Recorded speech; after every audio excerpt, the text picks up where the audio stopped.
some sad business to deal with, that Zorra firefighter Bruce Brebner passed away last week.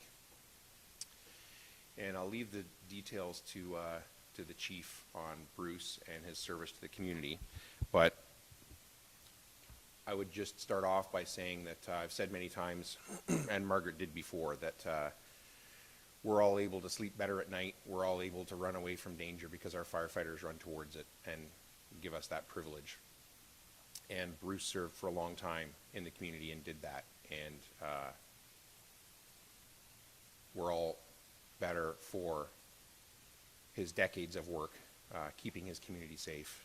He was always a smiling face when he went into that hall. He always, was one of the first ones to reach his hand out and smile, and was very, very happy, I think, to do the work that he did for his community, as he should be. So on behalf of the township, all the people that live here, the corporation, the staff, every single person that Bruce ever helped out, we owe our thanks to him, to his family, his friends, his neighbors. I'll leave it there and for the chief to take it over.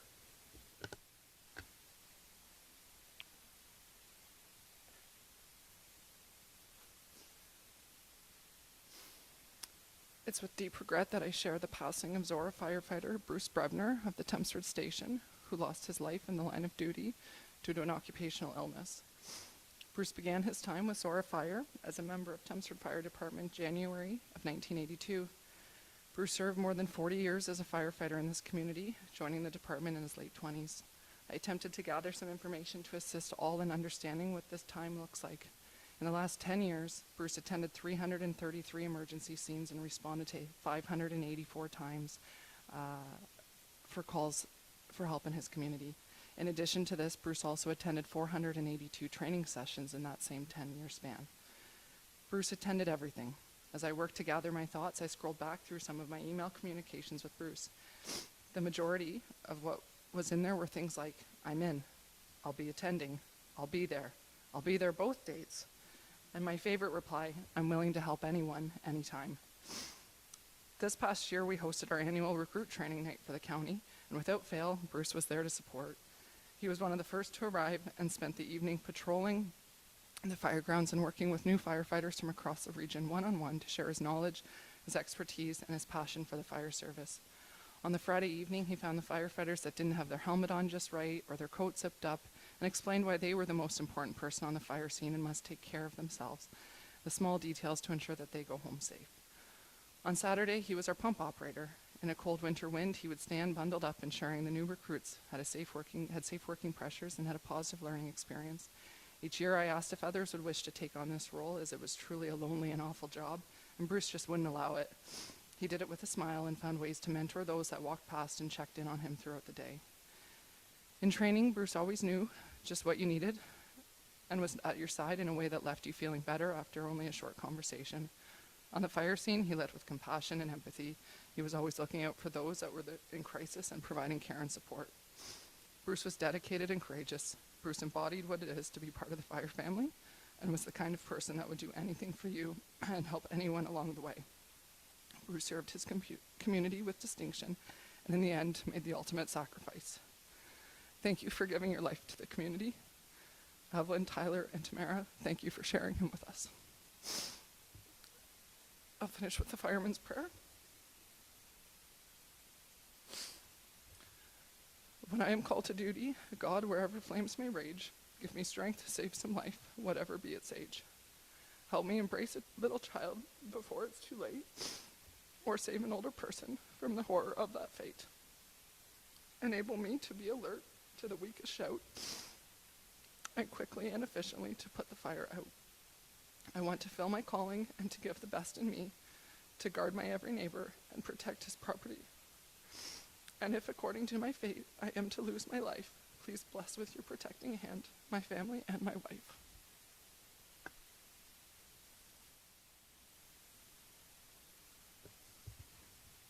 Thanks, Chief.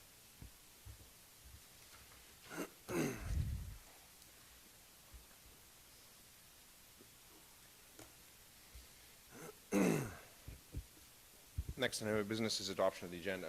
Moved by Grigg, seconded by Forbes. that the agenda be adopted as printed and circulated. Are there any issues with the agenda? All those in favor? Opposed? That is carried.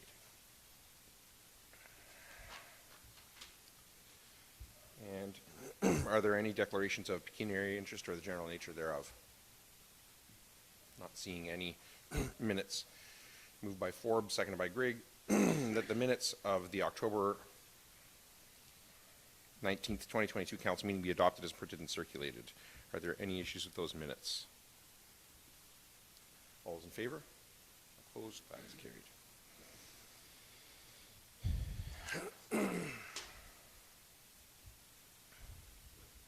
So we have just the one timed item at 9:30 today. There was nobody submitted anything for the public comment period.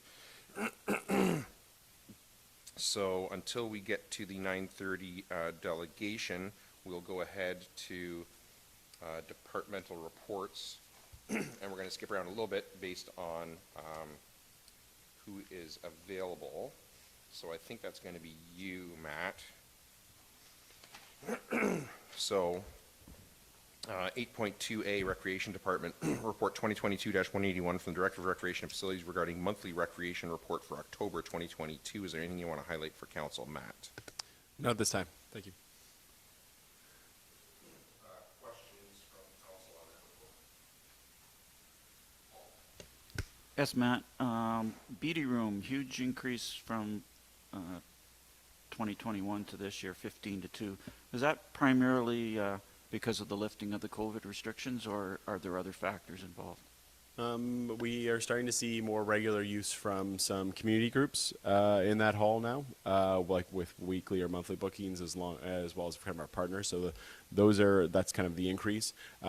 This time last year, I think the halls really didn't have a large restriction when it came to the, so it's less on COVID and just more kind of regular ongoing use. The guides being one of the groups that is regularly using that hall.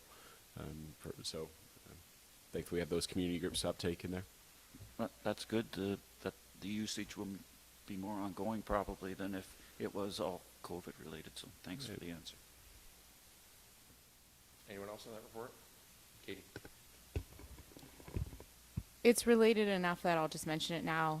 In the programming section, it speaks to a more detailed schedule available on the recreation page. And I know this isn't entirely you, but I just wanted to pass along that I've had several asks from the community for this schedule because it is on the new website. It is still incredibly difficult to navigate and find the programming.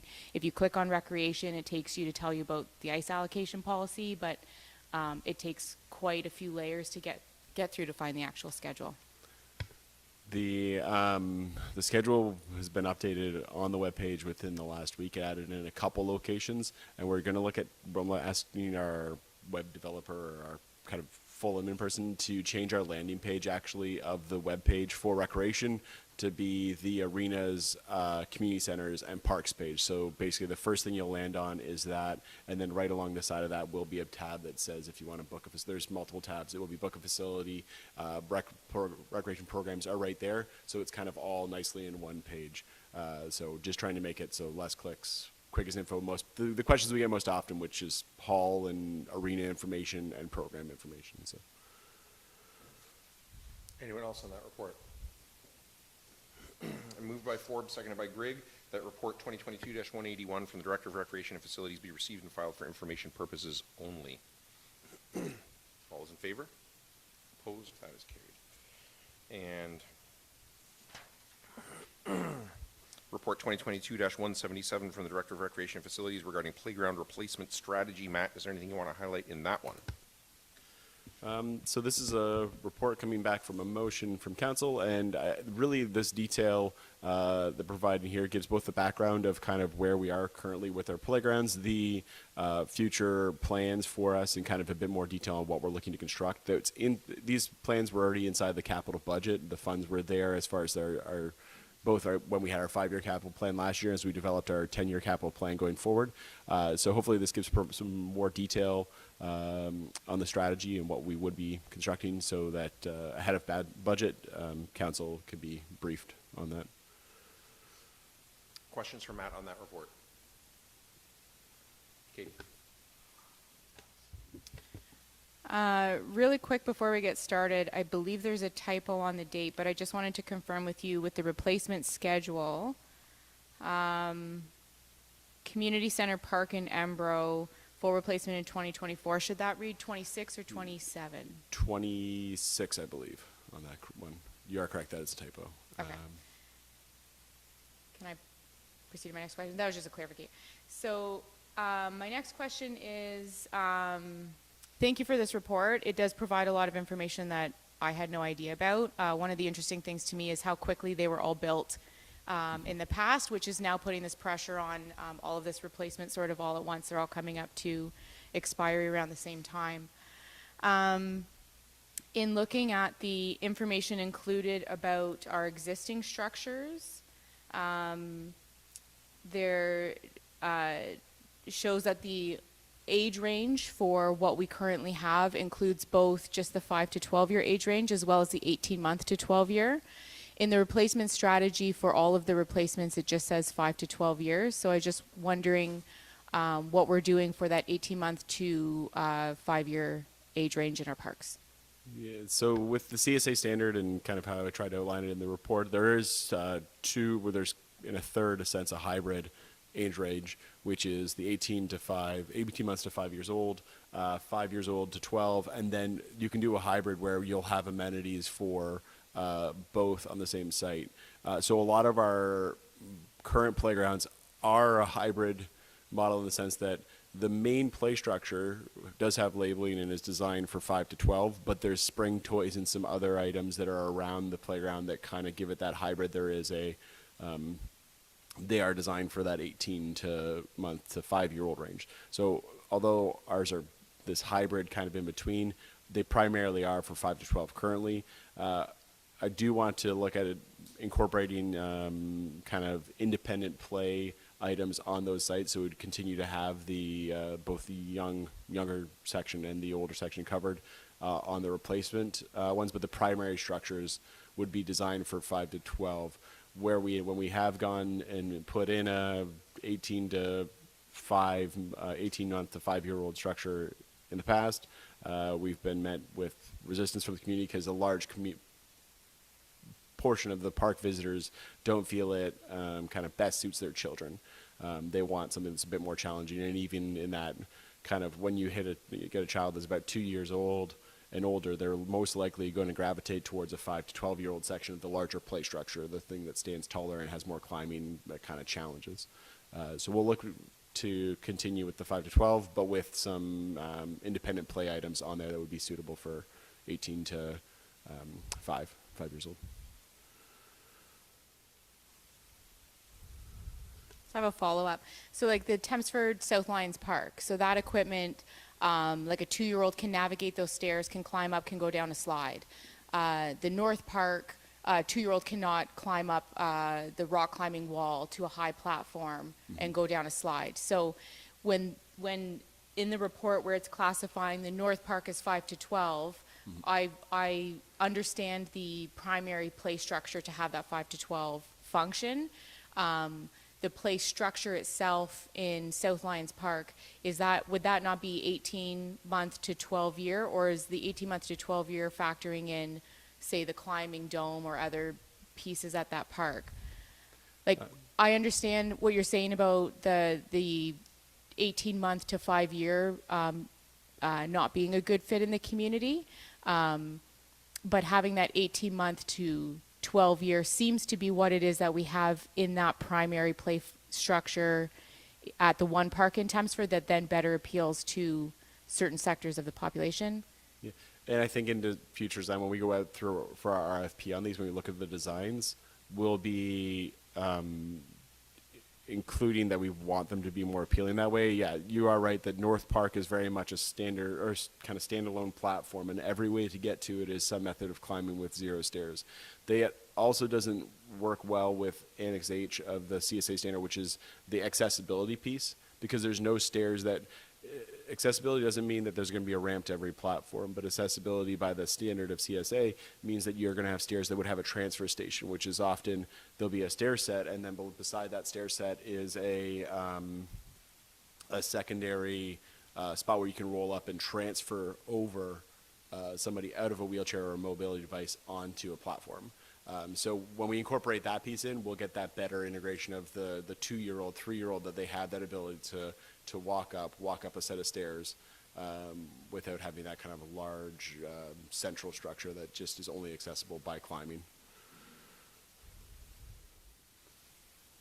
Anyone else on that report? Paul?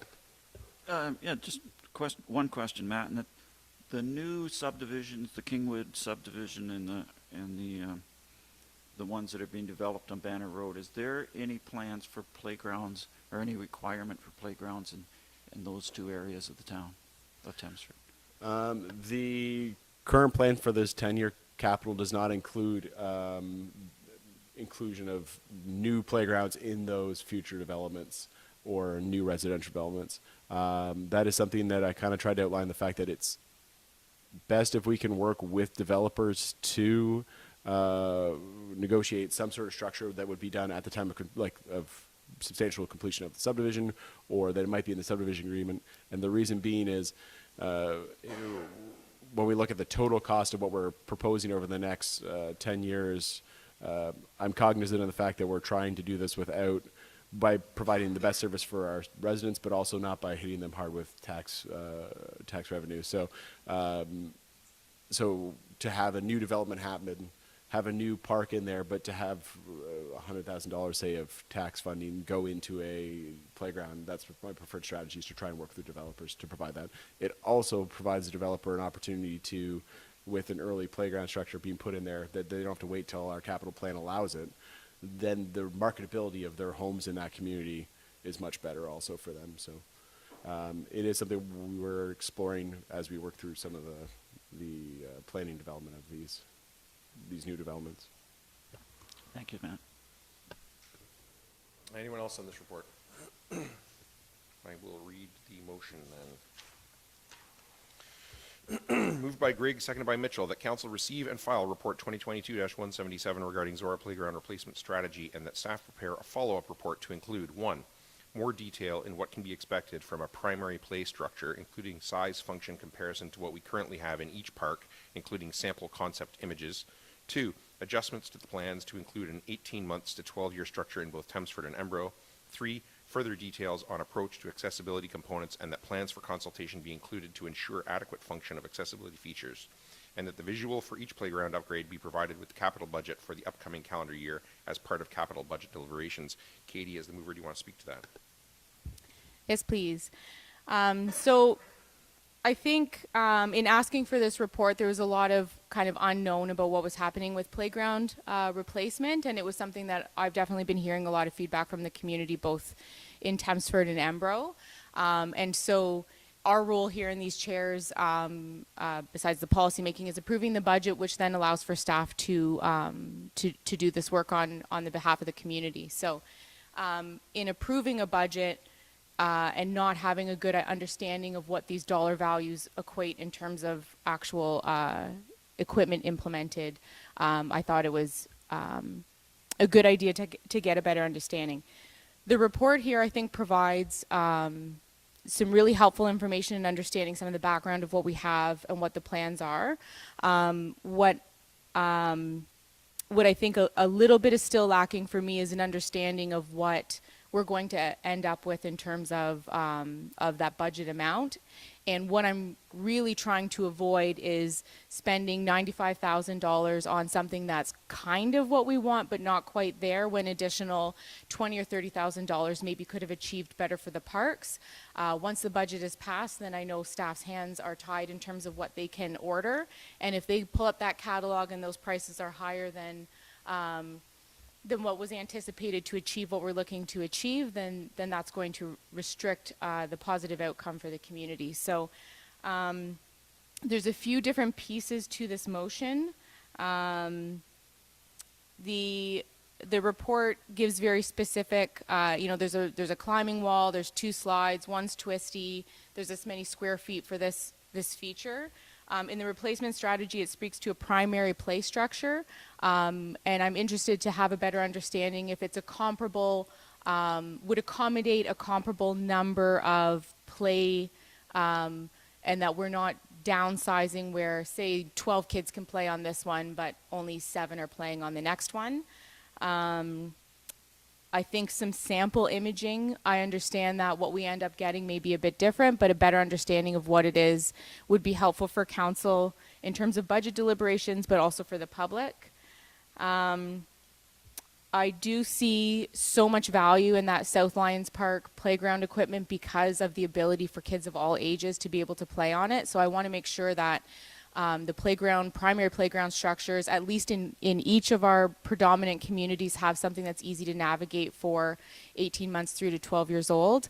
If the other features, speak more to some younger children, they're going to want to go.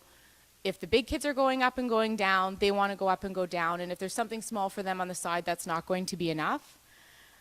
So 1 per community. And then further details on approach to accessibility components and that planning for consultation. And that consultation, I will leave at the discretion of staff what that could look like. But this actually comes from a conversation I had with a resident who's now an incoming counselor about our accessibility swings and how, while they are great, some of the kids who are using them have to be taken from over a barrier and through an unstable surface to be able to get to the swing. And if that child is 100 pounds, that to be able to lift that child that longer distance doesn't make the accessibility swing as accessible as what we had intended. I was so happy about getting those swings. I think we all were, but I think that added layer of how they function, having a little bit of consultation may provide for us better opportunity to increase the accessible component. Those are all what I'm asking for the report. I don't think timeline-wise on that. I know it's a very busy time of year for all of our department heads with upcoming budgets. So those are things that can sort of come a little bit later. But what I am hoping for right now is that the visual for each playground upgrade be provided with the capital budget for the upcoming calendar year as part of our budget deliberations. And what I'm wanting from this is, when we have roads projects in Public Works, when we see those roads projects, we know what pulverized and 2 lifts of asphalt is. So the price is based on what projections of what that's going to cost.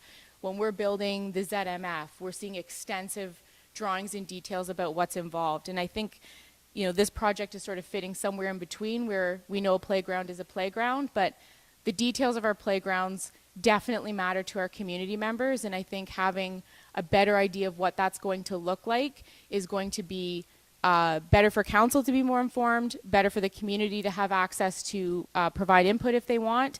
And ultimately, I think it's going to be better for staff, because if it's not quite, if as the catalogs and all the different breakdown of how it's costing 50% this, 10% for freight, if what's coming up is restricting the ability for staff to get into these parks, what needs to happen, then I want us to have an opportunity to look at making adjustments to what we're doing as we're discussing budget and ultimately passing it.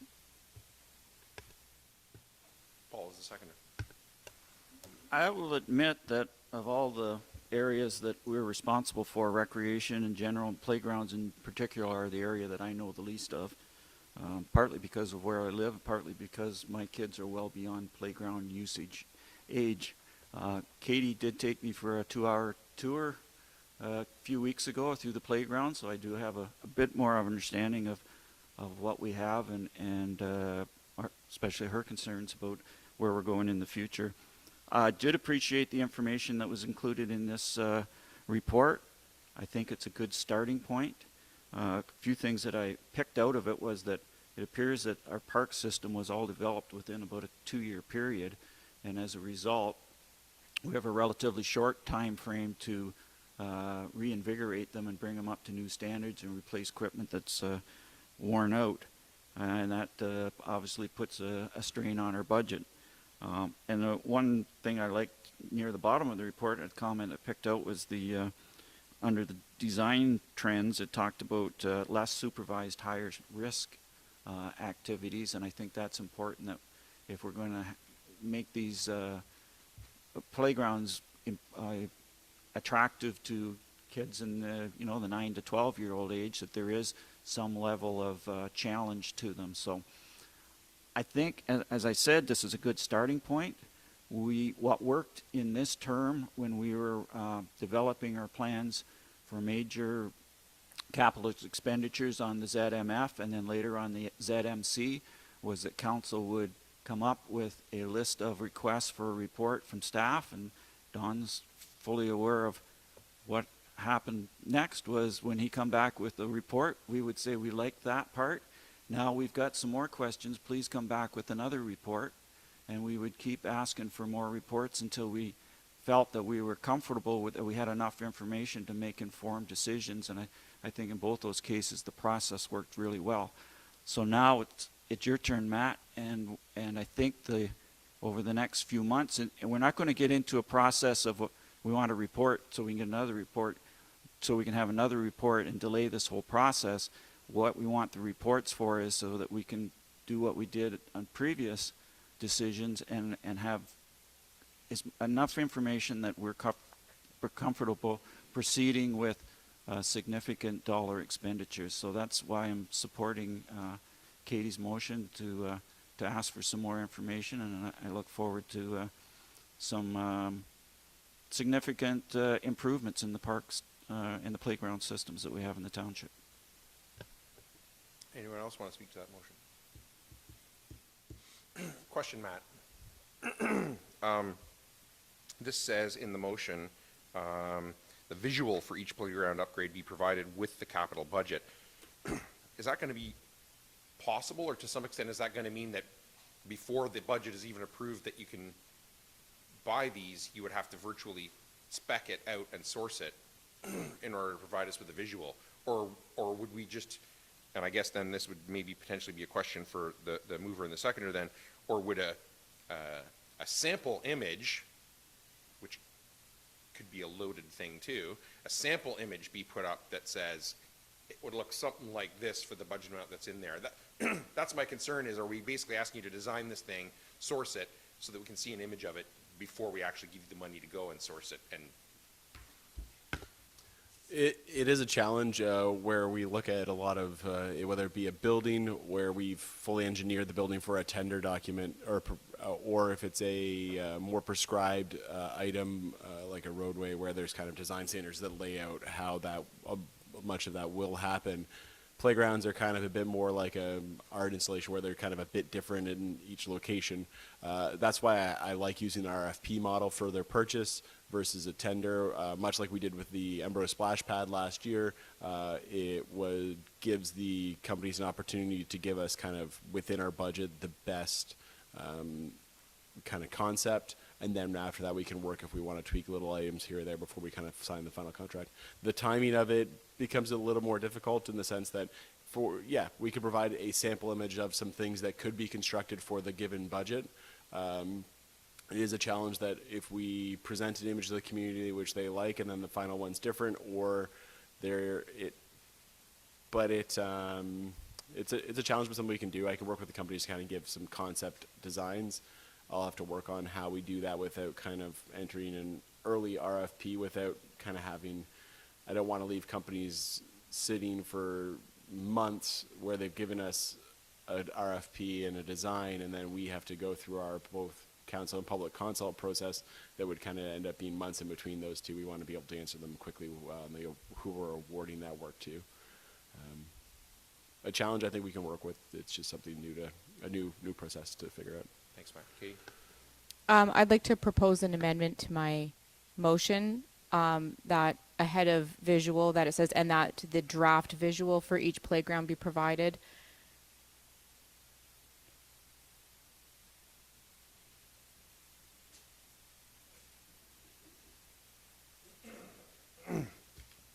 Okay. Just then it, Is the seconder okay with that?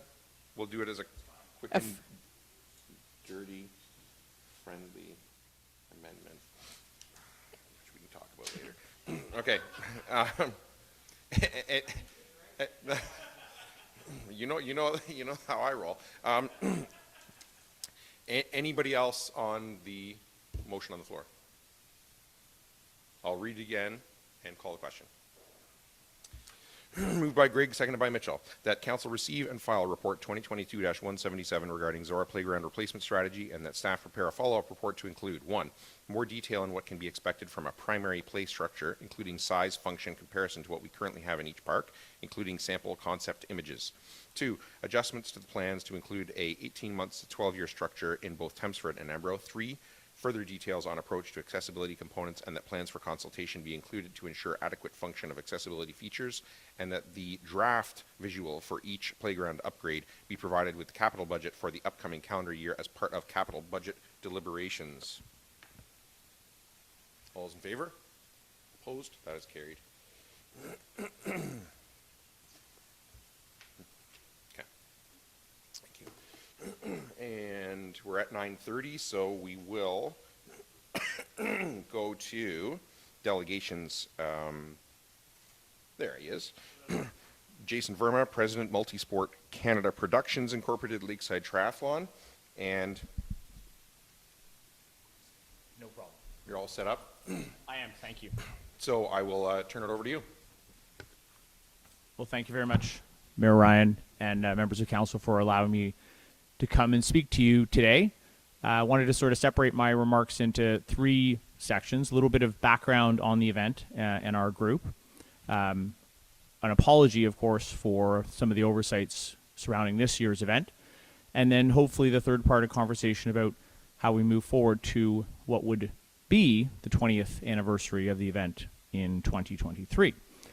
Some of the points in the letter talk about the fact that the event did begin all the way back in 2002.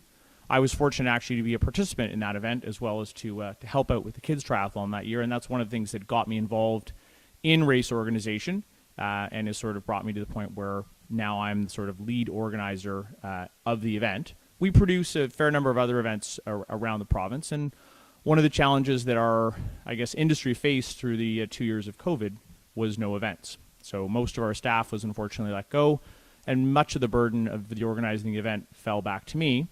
And this is what led to some of the oversights, as we were sort of highlighting in our letter, something that I thought we had done and I had done, but turned out not to be the case, the notification of the local residents, as well as a formal outreach to the township. So for that, we profoundly apologize. It all falls on my feet, even though that's something that really wish we would have been able to do. With that said, we think the event's a real positive for the community. In the 20 years that we've had it, we've always offered free entry to local residents that chose to come out to the event. And I would argue that it's an event that has put Zorra on the map, at least in our little world of triathlon events, as a nice, positive place to go with family for activity. And I think the folks at Lakeside Resort would agree with that. They've seen good business over the years from folks coming out to exercise in that particular area. That's the short and sweet, I guess, part of my remarks. I'd welcome any feedback. I know, Mayor Ryan, you and I chatted over the course of the weekend some particular points that you had raised that we looked to action for the second day of the event.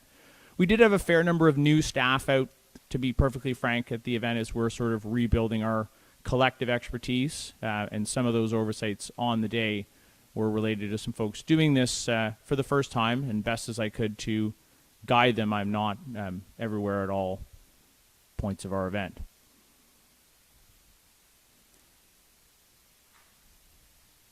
So yeah, happy to take any feedback on this year's event from anyone on council, and to hopefully chat about a 2023 20th anniversary event. Thank you. Thank you, Mayor Ryan. Any questions from council on this? Paul? Yes, thank you, Jason, for taking the time and effort to meet with us today. Appreciate that, and I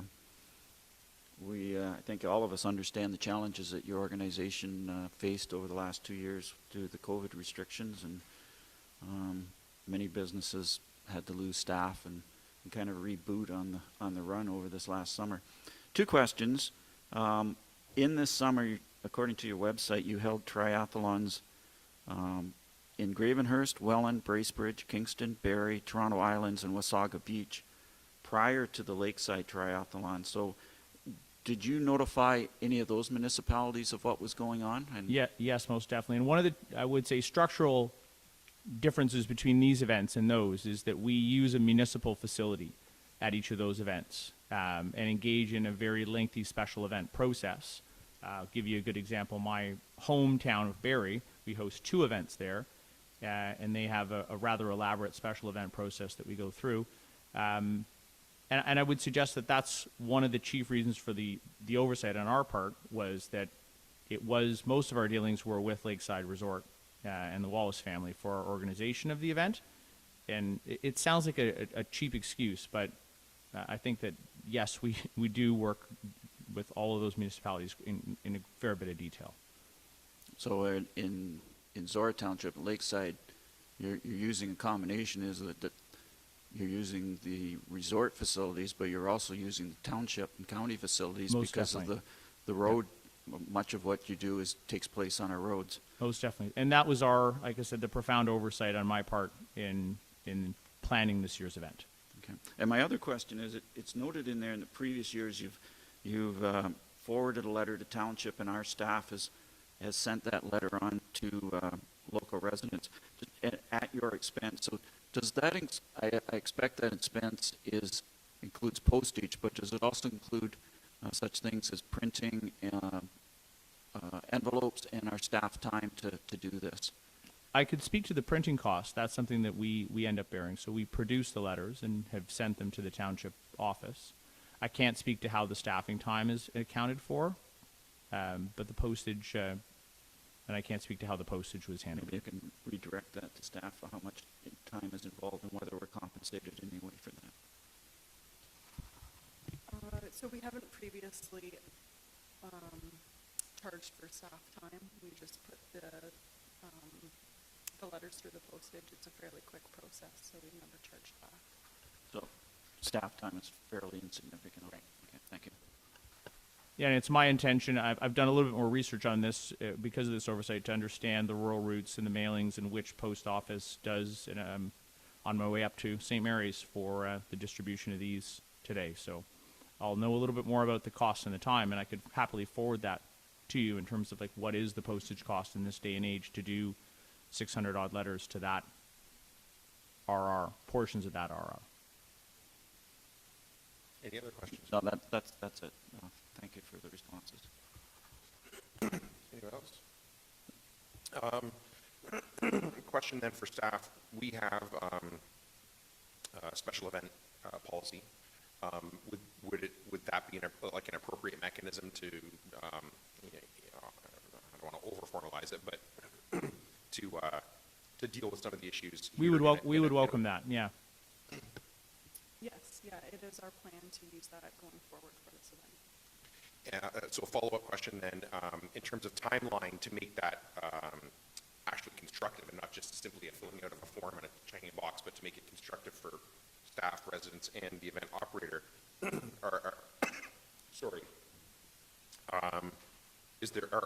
don't need to know what the appropriate timeline is. I just need to know that our staff and the event organizers have sufficient communication to organize what that sufficient time is, so that Public Works can have a say in, yeah, this road would or wouldn't be appropriate and that kind of thing. Are we confident that there's good enough communication there?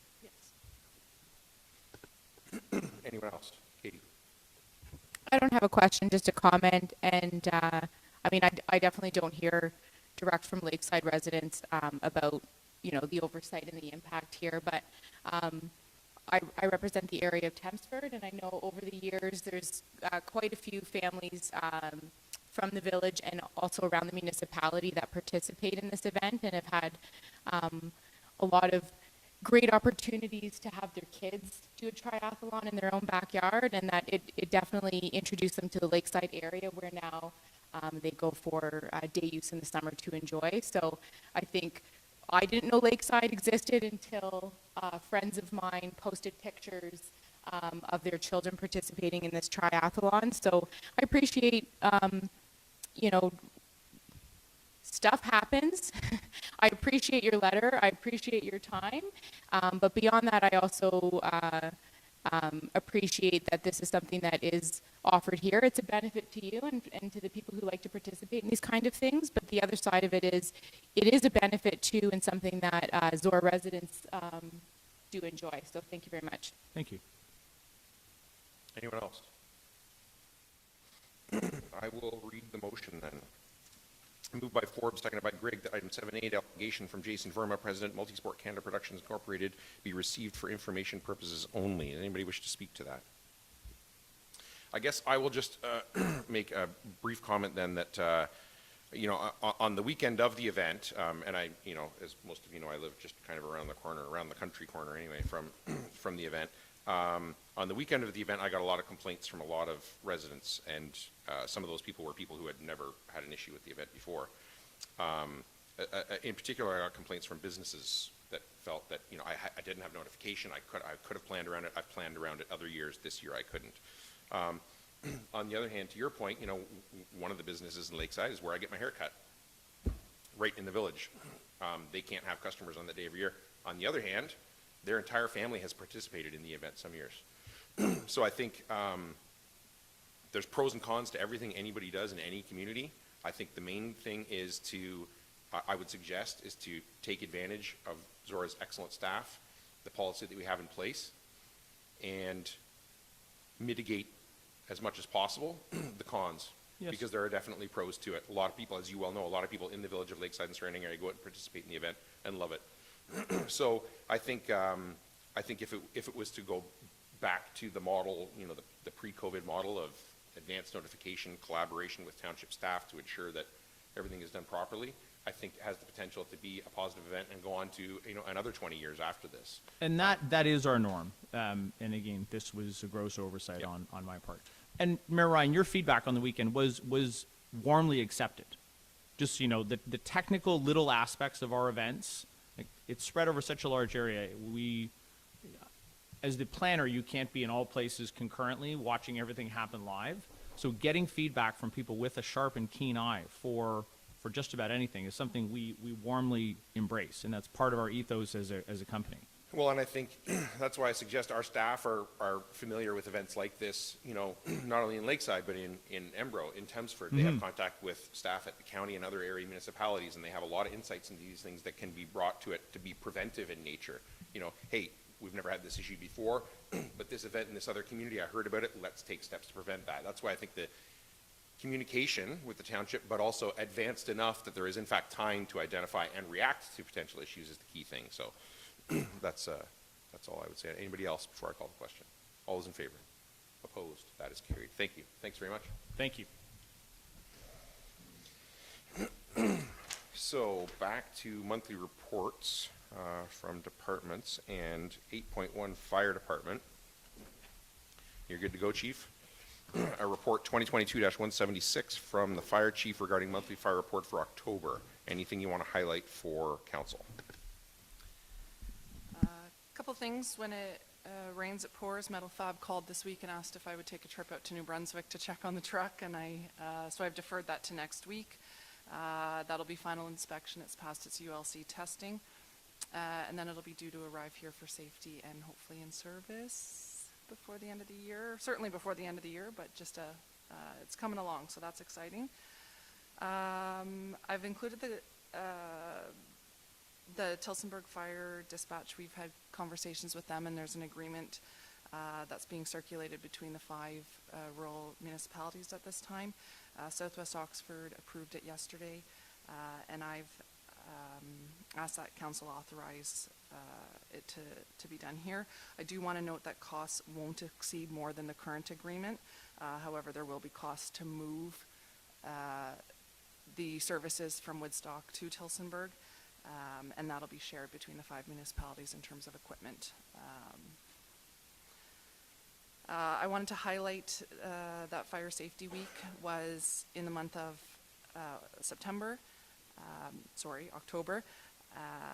and that Zorra firefighters visited all 3 schools, and they delivered fire safety presentations to over 500 students during their visits. So that's really exciting, and lots of feedback from the community to talk about. Their kids came home smiling ear to ear and sharing stories of the activities they did and the things they learned. So that's always exciting to see that spark at such a young age. In terms of personnel, I wanted to highlight the newsletter. I've seen that working out really well, often with a large organization and those that work different hours than us. Communication becomes a challenge. So I've stopped in the stations just this week a couple times and noticed those newsletters hanging on the wall, and we're kind of breaking down some of those silos people are feeling in the loop, and that communication is trickling out, and we're getting some really good firefighter engagement. So that's been a piece that we hope to keep on continuing.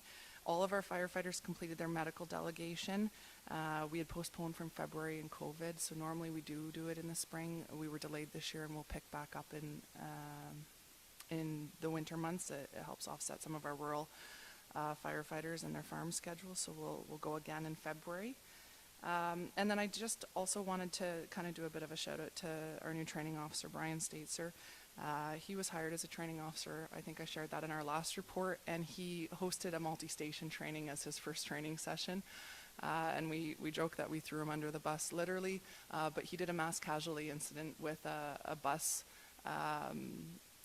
versus a vehicle, and really highlighted his strengths and skills as a paramedic, and taught the department and practiced some of the skills on triaging and supporting lots of patients in a complex scenario. So lots of firefighter families came out, and they had a small social after, and we're again seeing the camaraderie amongst the departments, and it's great to see, and I wanted to give him a shout out that was a big task to take on night one, and he knocked it out of the park. Any questions for the chief on this report?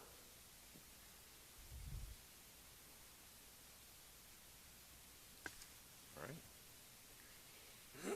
Moved by Grigg, seconded by Forbes, that report 2022-176 from the fire chief be received for information purposes, and that council authorize township staff and mayor to sign the fire communications and dispatch services agreement between Zorra Township and Tillsonburg, provided that the cost for fire dispatch services does not exceed $30,000 per year, plus $16,000 in startup costs for 2023. Katie is the mover.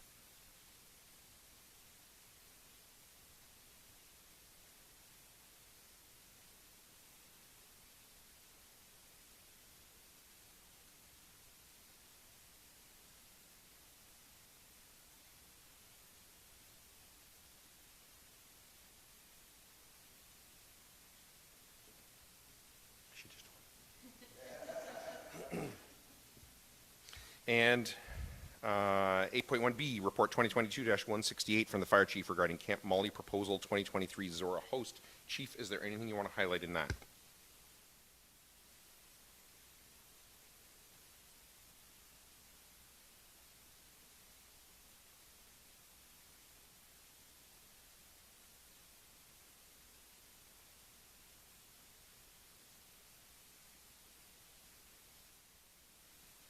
Last time we spoke about Camp Molly, left talking about when will we do one in Zorra, so I'd like to bring forth a proposal to do one next year. A little bit of history on Camp Molly. It was first started with the Oakville Fire Department. We had COVID in there, but we saw 3 run successfully last year. I was involved in the one in Quinte region with Belleville and Quinte West, as well as in Vaughan last month. There was one in Brantford that ran a little bit separate, but was under the Camp Molly name. It is a 4-day camp, Thursday, Friday, Saturday, Sunday. They do not sleep over. We had moms come in Vaughan and say, where are the kids going to sleep? And we thought, okay, we got to make that really clear. They go home each night. And it's for young women aged 15 to 18. And the really neat thing that makes Camp Molly different is it's not just about being a suppression firefighter. It encompasses all the different avenues in the fire service, so suppression, rescue, fire prevention, public education. I was wowed to see the fire marshal, the provincial fire marshal, come in, and they set up burn cells and do the fire investigation, and then full dispatch communication center. So it's not just about being a suppression firefighter. The mission is to provide a positive and supportive opportunity for young females in our community. And I will answer kind of that important question is why just girls?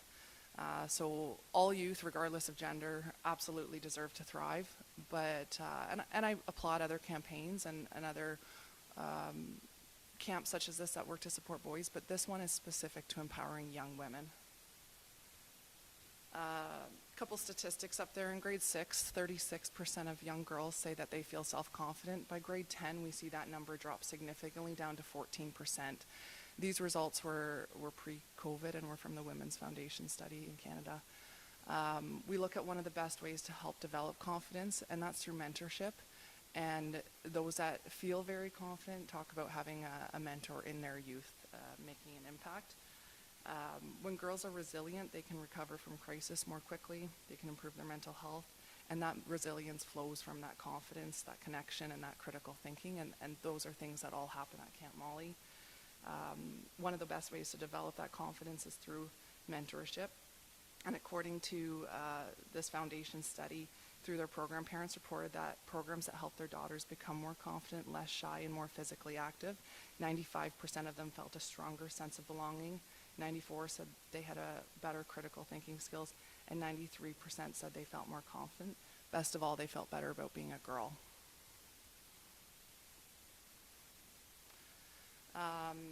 So when society teaches girls to focus on those stereotypical gender roles and their appearances, it ultimately can affect their academic performance and career aspirations. So this is a really nice time at that 15 to 18. They're making decisions about their career path, they're making decisions about where they'll go after high school, or some of them might already be starting into a pre-service program. And these findings suggest that a lack of confidence may cause girls to question their abilities, to even succeed in some of these traditional male subjects. So what is the Camp Molly motto? The first one is be prepared to be challenged. The second one is be prepared to be empowered. I highlight the Whitby firefighter there who ran the combat challenge. She's been placed on light duty in her full-time department, and she ran the combat challenge, and I wouldn't have wanted to go up against her at 6 months pregnant. So if there's not something more empowering about that, she was excellent. And be prepared to change the way that you see yourself. My proposal is that Zorra Fire, with the support of RIFSOC partners, I'll look to them for instructors and sharing of resources, as well as reach out to those across the county and province. The fire service is a family, and the support is there. I'll look to have 30 available seats. When we ran the one in Quinte, they had 30 available seats, had 2.5 times the applications, and they end up opening up to 35, taking 5 from outside of the region. There is a expression of interest application type process, and that's where you see some of those young women coming forward, and you can read through their written application how impactful this has potential to be for them, and open up those seats. Propose that registration opens in the beginning of 2023.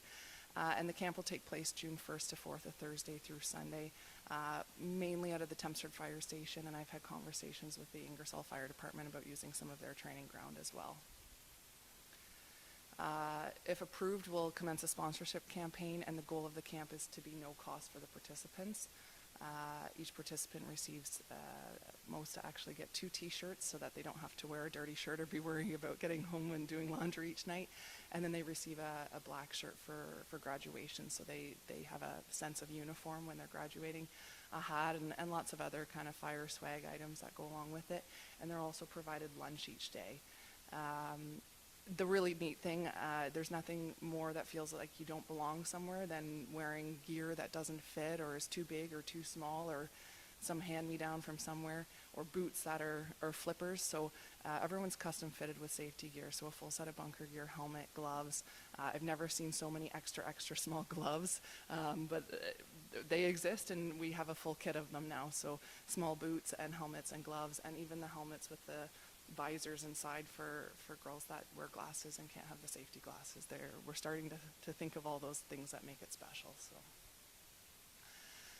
the camp will provide young women who may not have considered the possibility of pursuing a career in the fire service with an introduction to some different career opportunities. They'll look at suppression training. We talked about the dispatch side, the public education and prevention.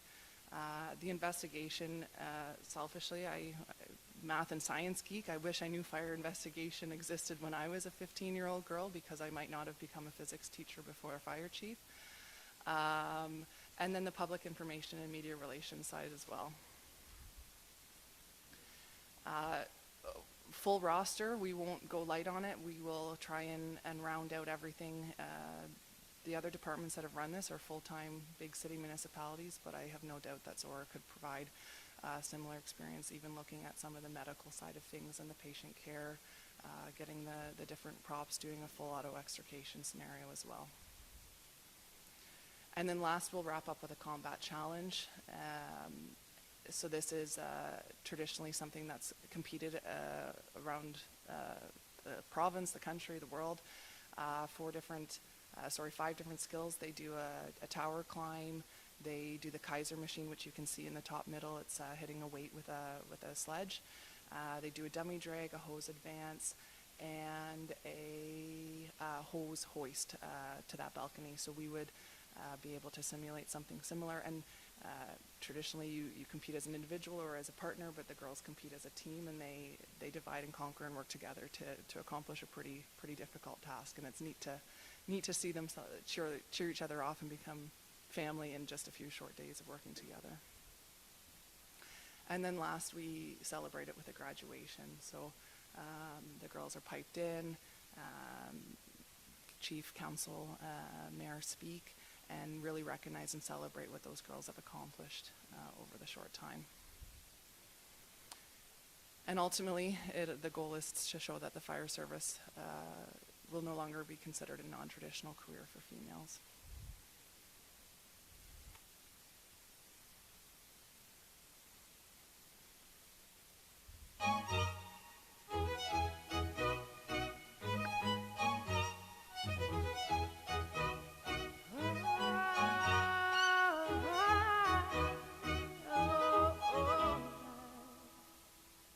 We're 1,000 miles from comfort. We have traveled land and sea.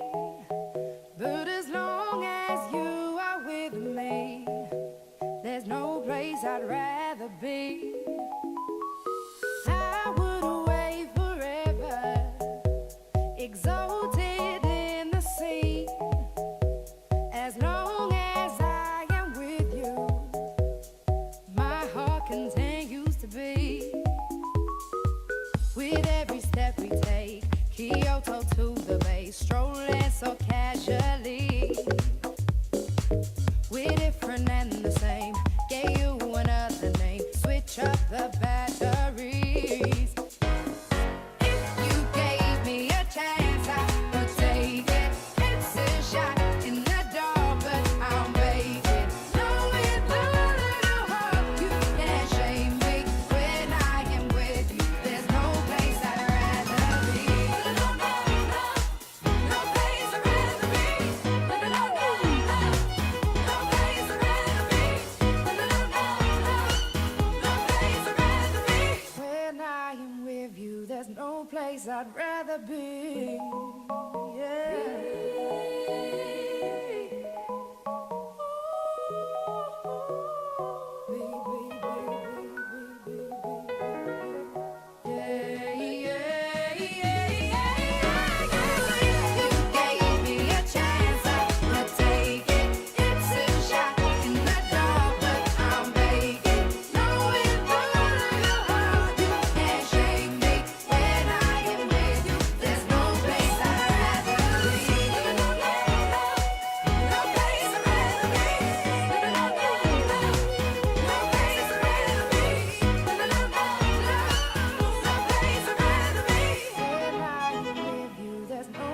I'd rather be.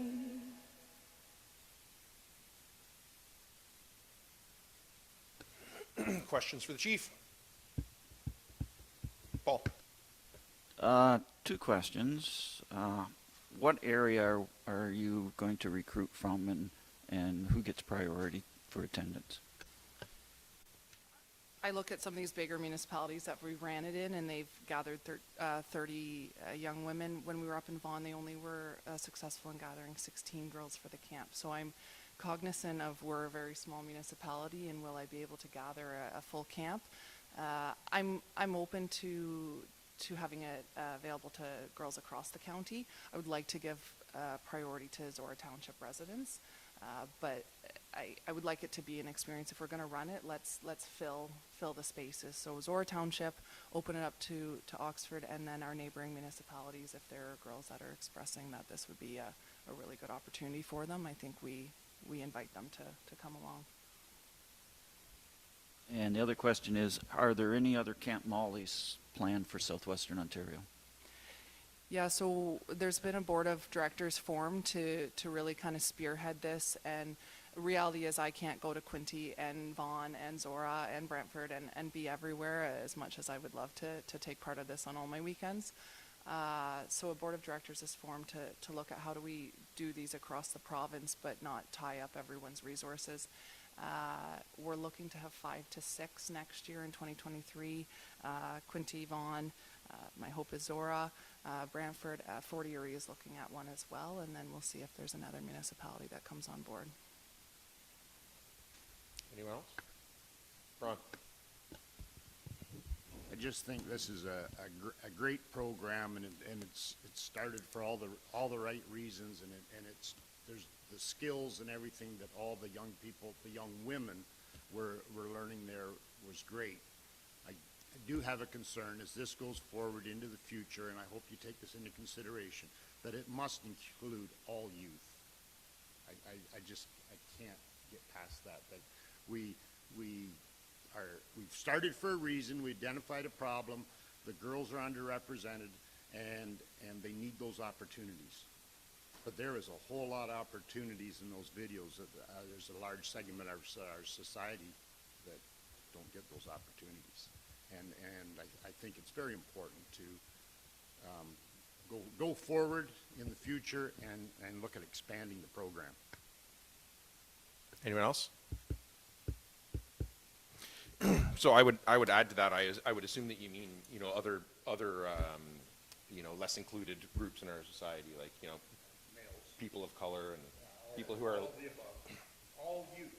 Leave it at that. All youth.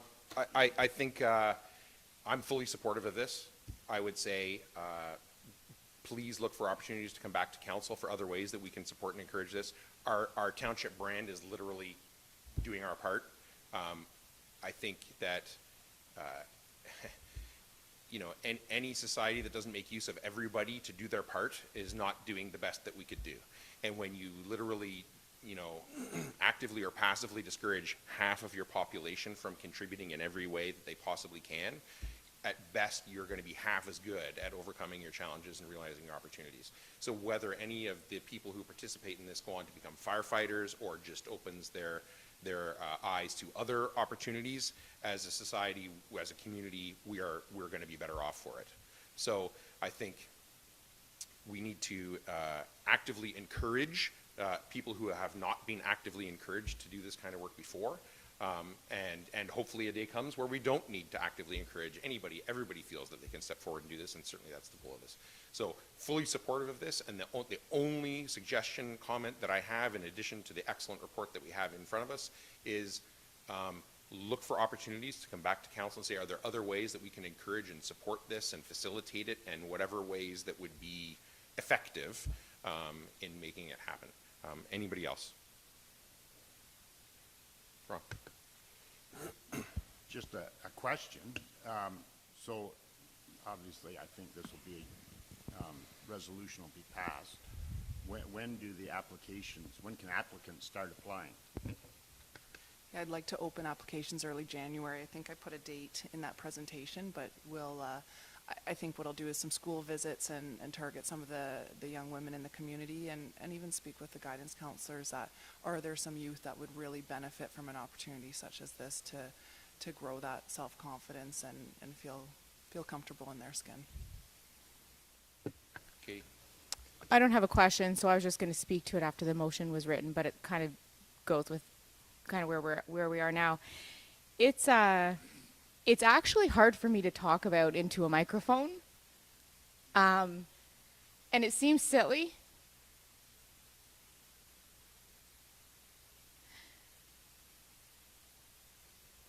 But it sits heavy because of the number of times in my 40 years of my life that I've been told I can't do anything, not based on my ability, but based on the gender that I was born into, the opportunities I have in the same society that we're all sitting in here, I'm so proud to sit in this chair, and I was encouraged and I've been mentored to sit in this chair and provide leadership.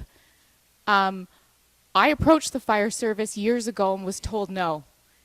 Not told no formally, but discouraged from proceeding.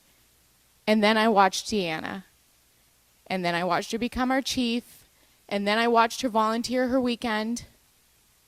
Then I watched her have impact on young women's lives in the way that I didn't have.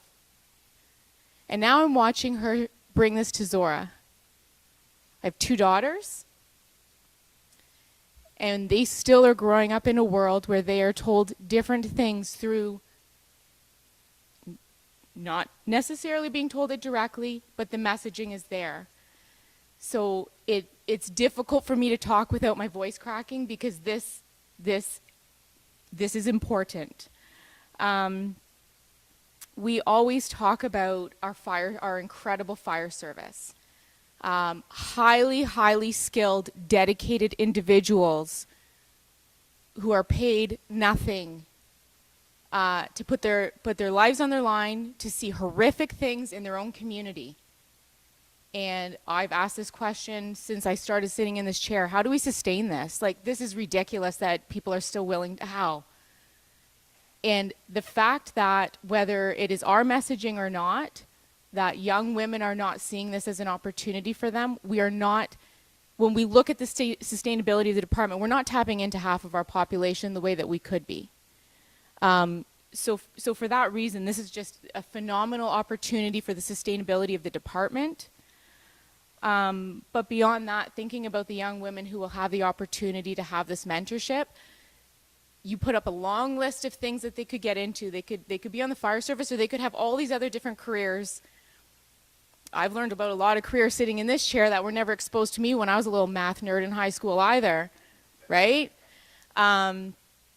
So when I think about that long list of opportunities for them, sure, that would be great if some, if not all of them, fell into those career paths.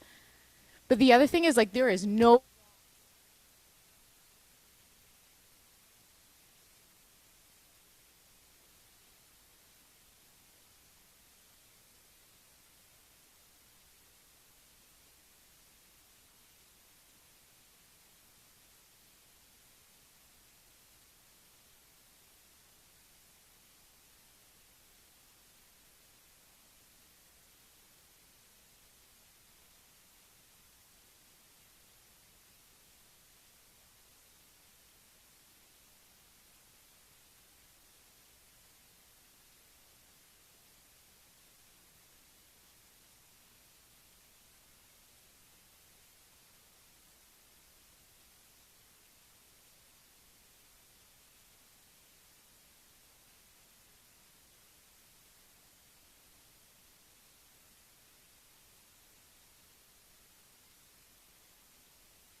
sorry.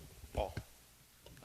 I've got some comments, and I was going to save them till I spoke as the seconder, but I think it's appropriate based on what you said and Katie's passionate comments that, and there's a quake in my voice as well. I speak not only as a former firefighter, but as a father of 2 girls, two boys. Watched the challenges they had establishing themselves in their careers. And I try not to brag too much about either of those roles, but I'm very proud of what we've accomplished. So I speak in favor of this because I don't believe in quotas. I think the only requirement for employment should be the ability to do the job well. And I don't think we'll reach true equality until nobody considers the gender, the age, the orientation, the skin color, the ethnicity, or the religion of applicants or employees. And when I look around this room, I'm encouraged that that's possible. because none of us in this room are hired because we ticked the box in a certain demographic. We were all hired because we were the best people that applied for the job. So some sectors are getting there. But there are other sectors that have a huge gender imbalance. And I think of three being the trades, nursing, and the fire service. And those sectors are not only missing out on warm bodies to fill positions at a time when there's a huge labor shortage, but they're missing out on a tremendous amount of talent. And I can speak for the fire service, and I think the chief will agree with me, that the male fire officers and firefighters, at least in Zorra Township, have no problem with female colleagues. And that has been a huge culture shift since Katie approached a few years ago in Zorra Township at least, and I think in the fire service in general. So the problem isn't that they won't be accepted. The problem right now is that young women don't think that there's a role for them to play. And I think, as was so aptly presented in the presentation by the chief, that the challenge is to attract females to consider full-time or part-time firefighting as part of a potential career. And Camp Molly shows young women that they are capable of the physical, mental, and emotional challenges of the emergency response. And I can attest the physical is the least challenging.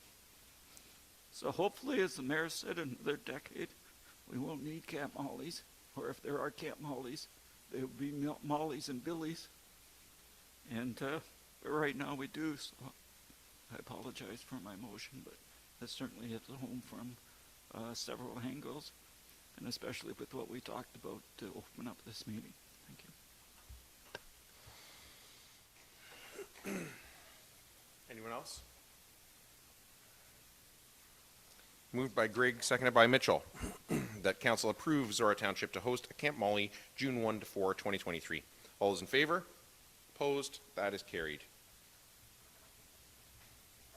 Thanks for that, Chief. And is Matt available?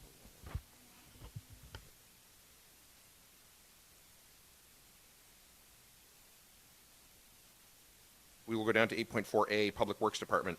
Report 2022-173 from the Director of Public Works regarding monthly Public Works report for October 2022. Steve, is there anything you want to highlight?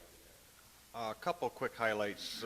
Bridge 33 located on Road 78 got pushed back a little bit from weather conditions, so the waterproofing of the deck didn't get completed last week. So they've pushed that till Monday, and hopefully paving on Tuesday of next week, and hopefully the roads reopen by Wednesday of next week. Any questions for Steve on the monthly report? Moved by Forbes, seconded by Grigg. Oh, sorry, Paul.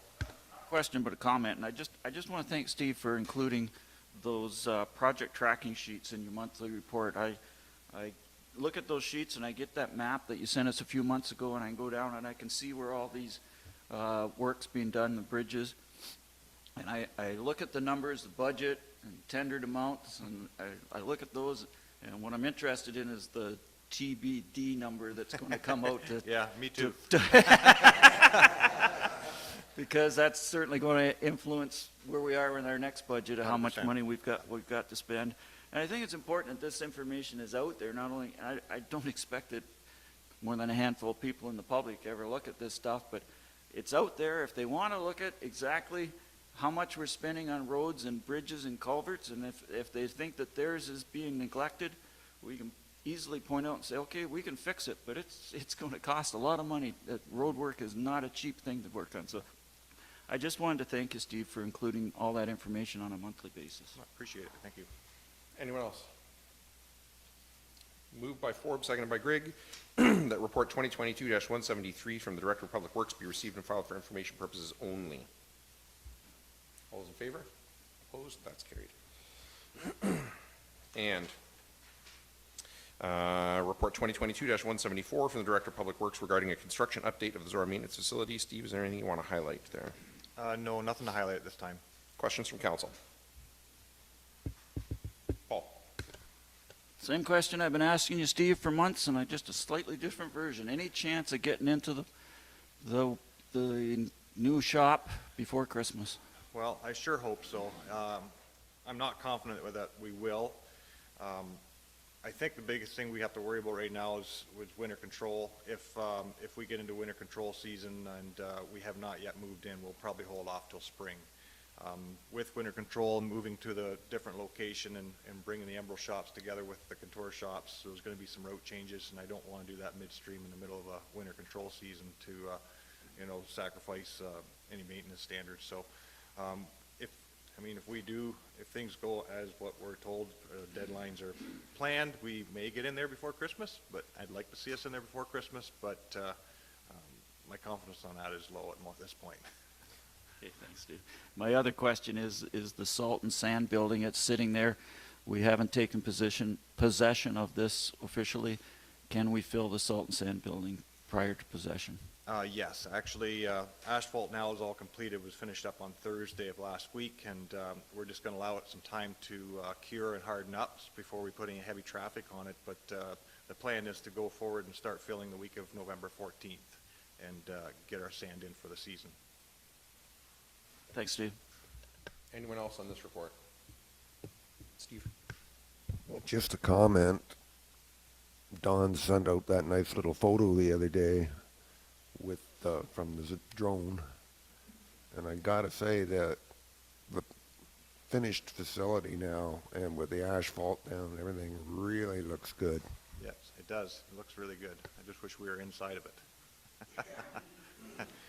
The solar's coming right along. I got a bit of an update too with that, and I should have provided this information earlier.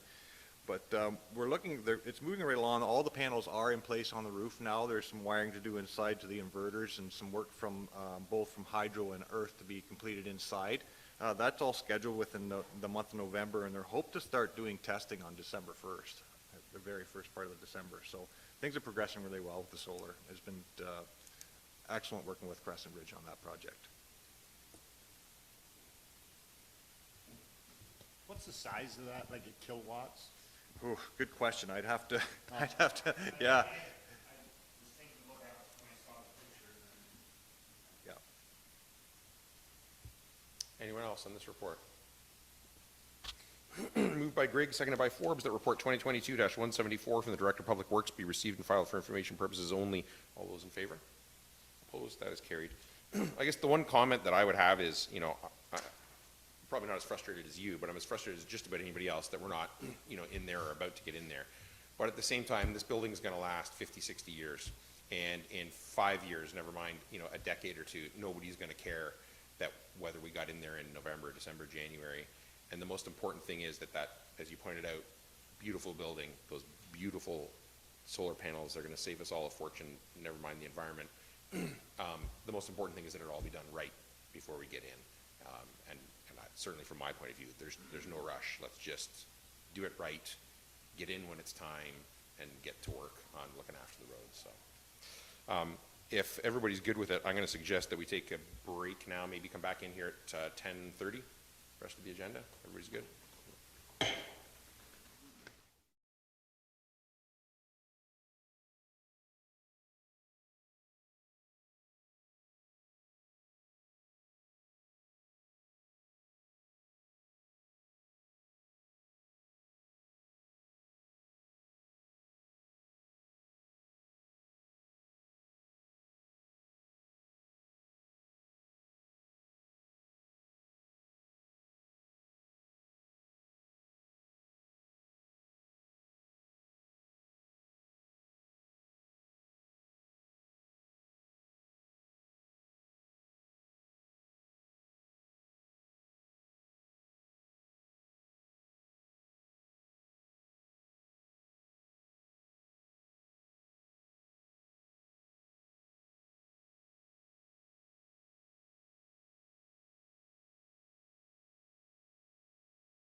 It's all like very,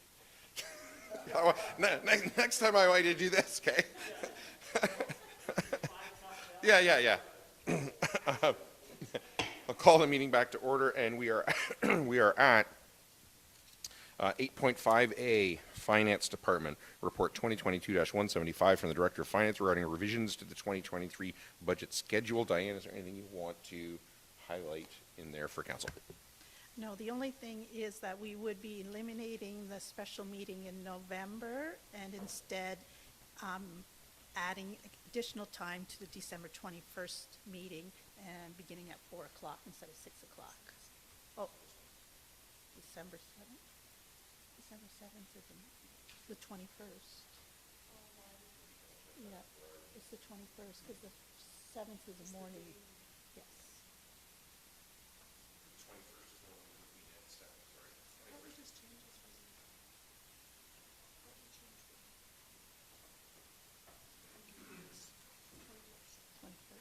Yes, that's what I had. Yes.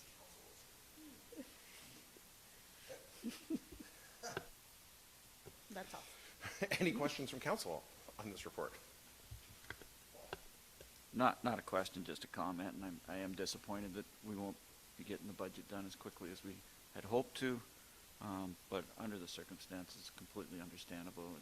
There's huge inflationary issues to be dealt with, and gives an opportunity for the two new councillors to get their feet wet a little bit before we throw in what's going to be a hugely challenging budget. So I looked at it and it looks like about a 1 month delay, but it's still a couple months ahead of how we used to do the budget. So we'll deal with it this way, and next year we'll try to get to the original schedule. But it's certainly understandable that we need to delay it a little bit.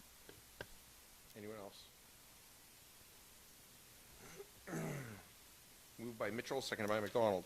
That report 2022-175 from the Director of Finance be received as information, and council approve the changes to the 2023 budget schedule as outlined in the report, and that council remove the special meeting on November 23rd, 2022 from the budget schedule, and that council deviate from the procedural bylaw and schedule the December 21st, 2022 council meeting to begin at 4 p.m. All those in favor? Opposed? That's carried.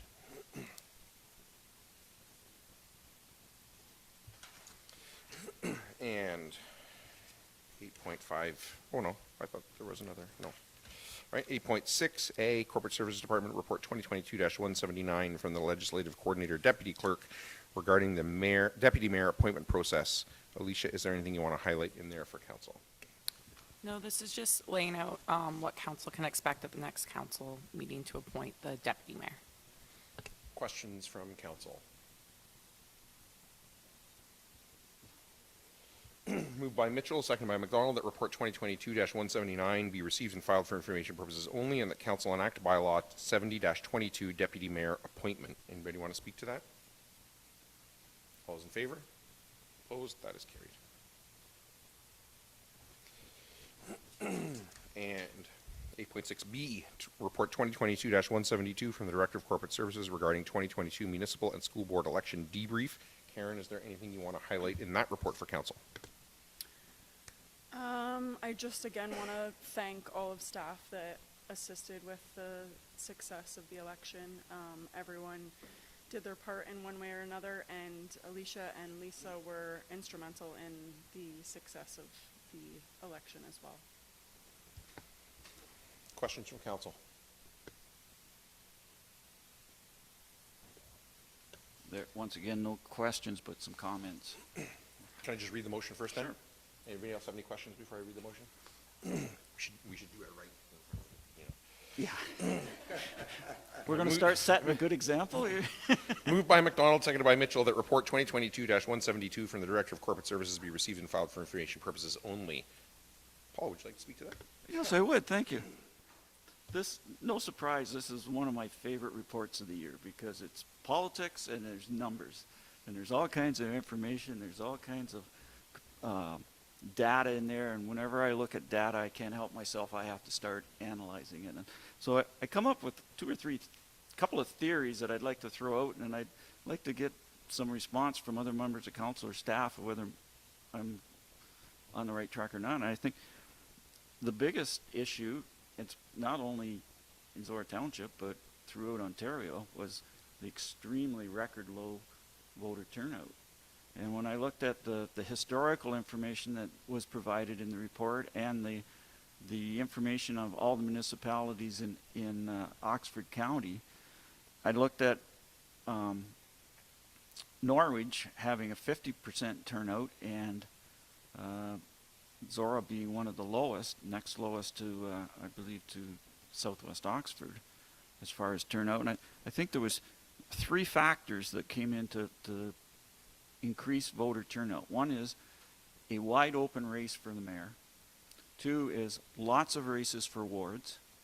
And the 3rd is some level of controversy based on the old theory that people don't get voted out or voted in, they get voted out.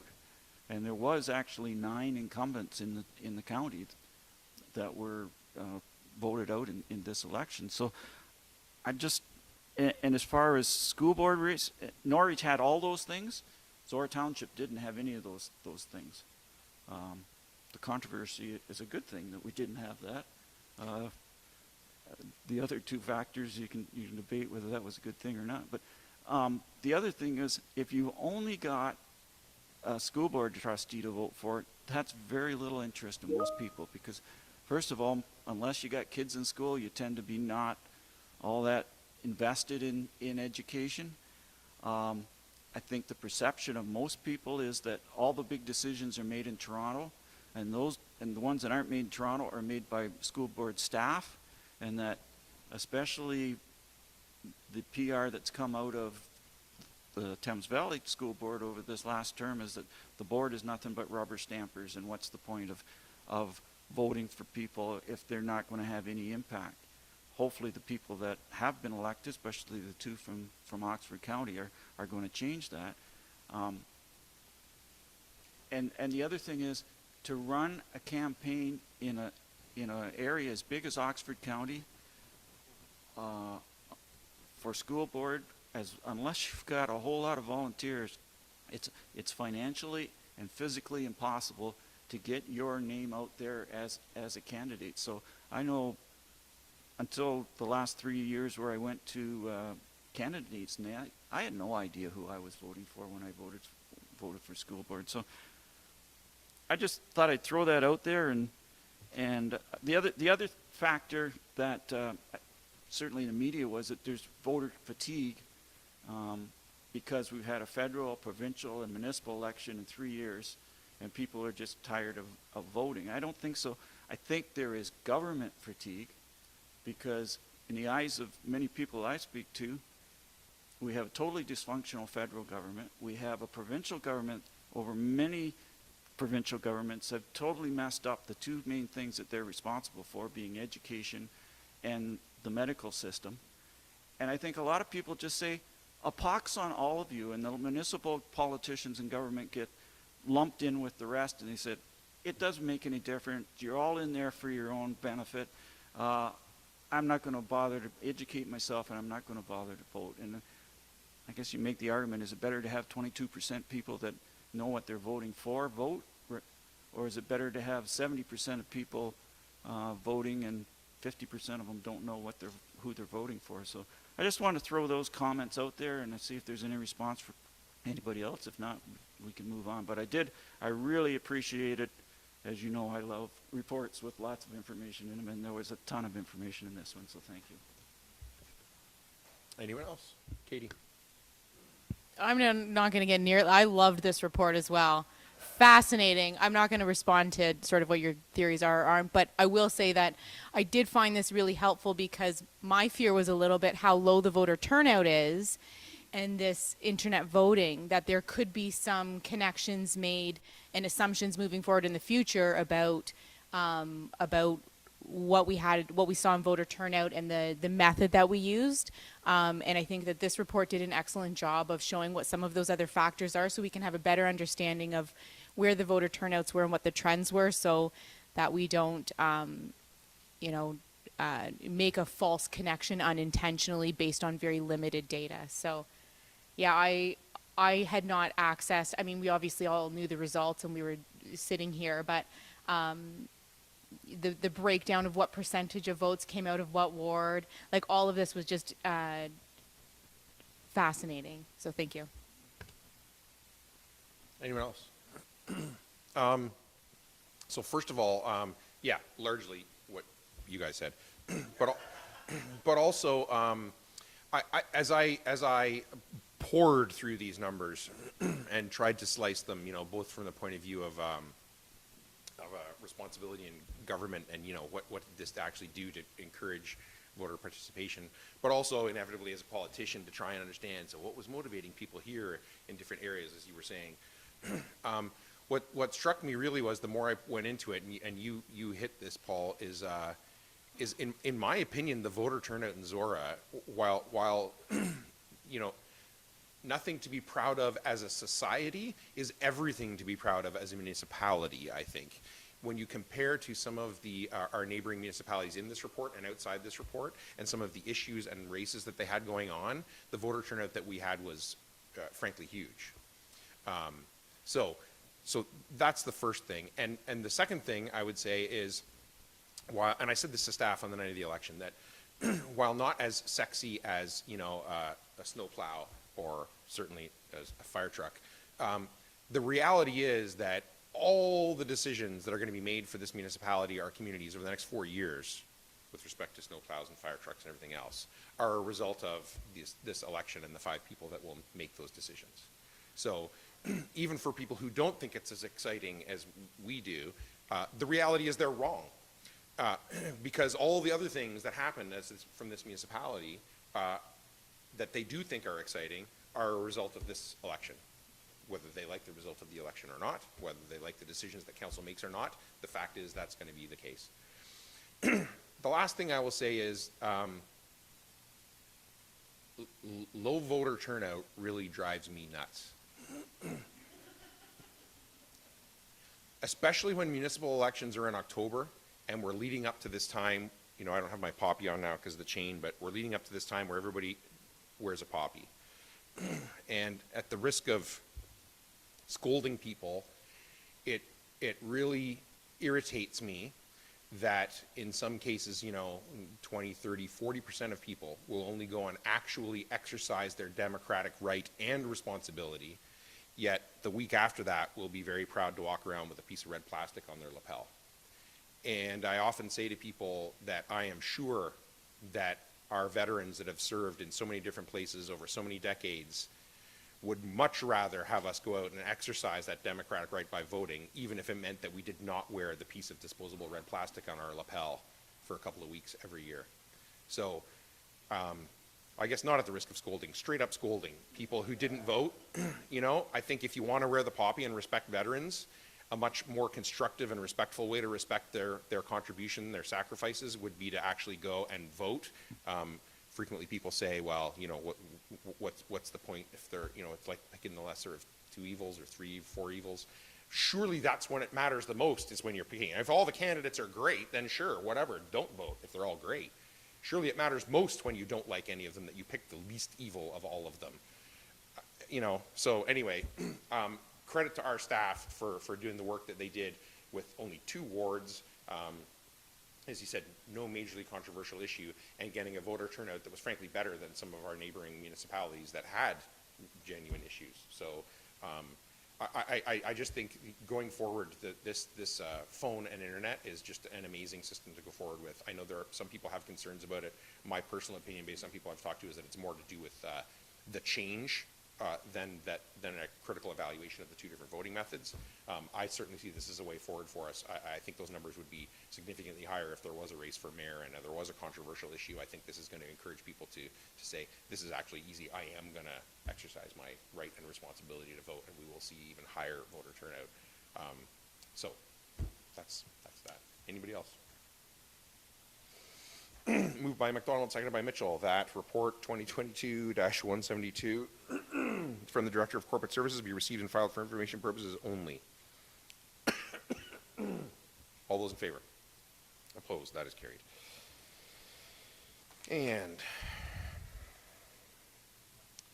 8.6C, Report 2022-182 from the Chief Administrative Officer regarding construction schedule for Zorra Municipal and Child Care Center.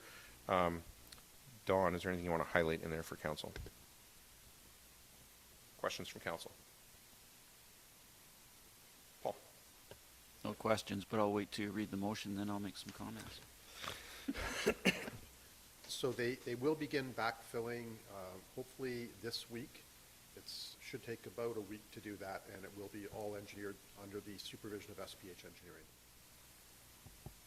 Engineering. Any questions now before I do the motion? Moved by McDonald, seconded by Mitchell. That report 2022-182 from the Chief Administrative Officer be received and filed for information purposes only. Does anybody wish to speak to that? Paul? Yeah, in one of my many careers, I spent a decade delivering concrete, and in the wintertime, I poured some walls, and my only reaction was, I'm glad I'm not buying this house, because wintertime construction is not only really, really inefficient, but you don't get as good a product out of it. So I fully support that we delay starting this until the spring. I think we're going to get a better building, and that's what we should do. Anyone else? Katie? Just to clarify, the motion was just to receive and file this. Do we not need then,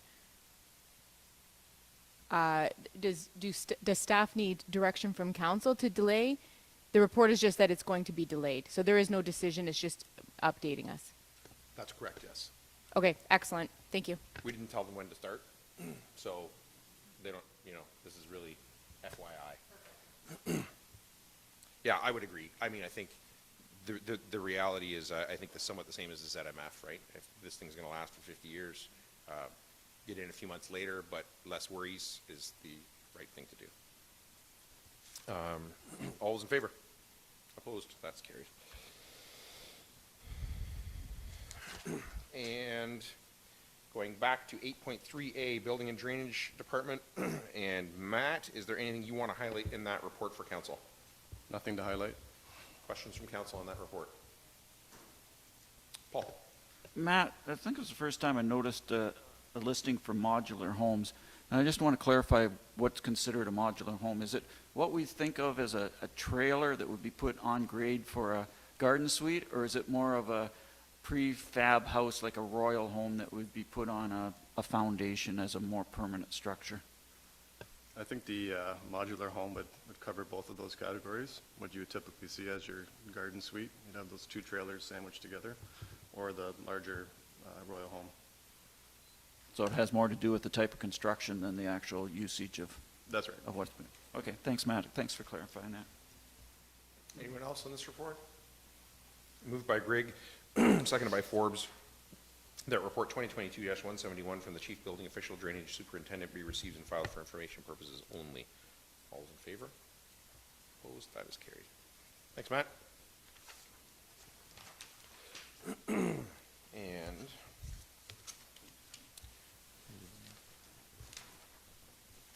boards and committees. 10A, boards and committees, Upper Thames River Conservation Authority Board update from board member Mitchell. Paul. Okay, just trying to.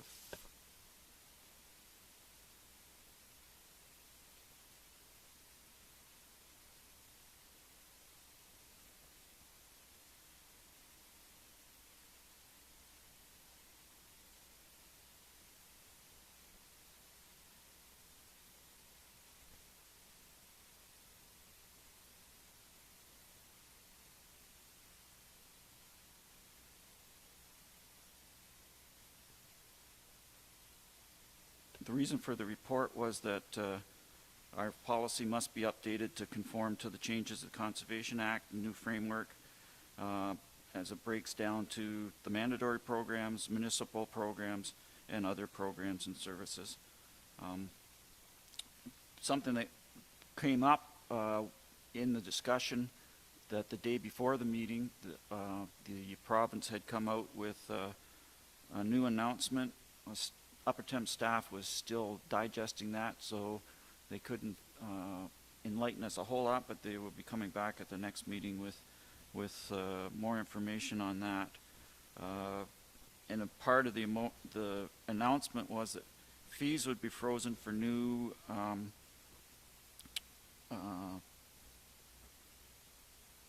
fees would be frozen as part of the Strong Mayor Act, and there possibility of restrictions on municipalities using Conservation Authority for planning reports. So in the information, there is an item that I've got some comments, and I'm sure, Marcus, you have some comments about this latest legislation that's come out.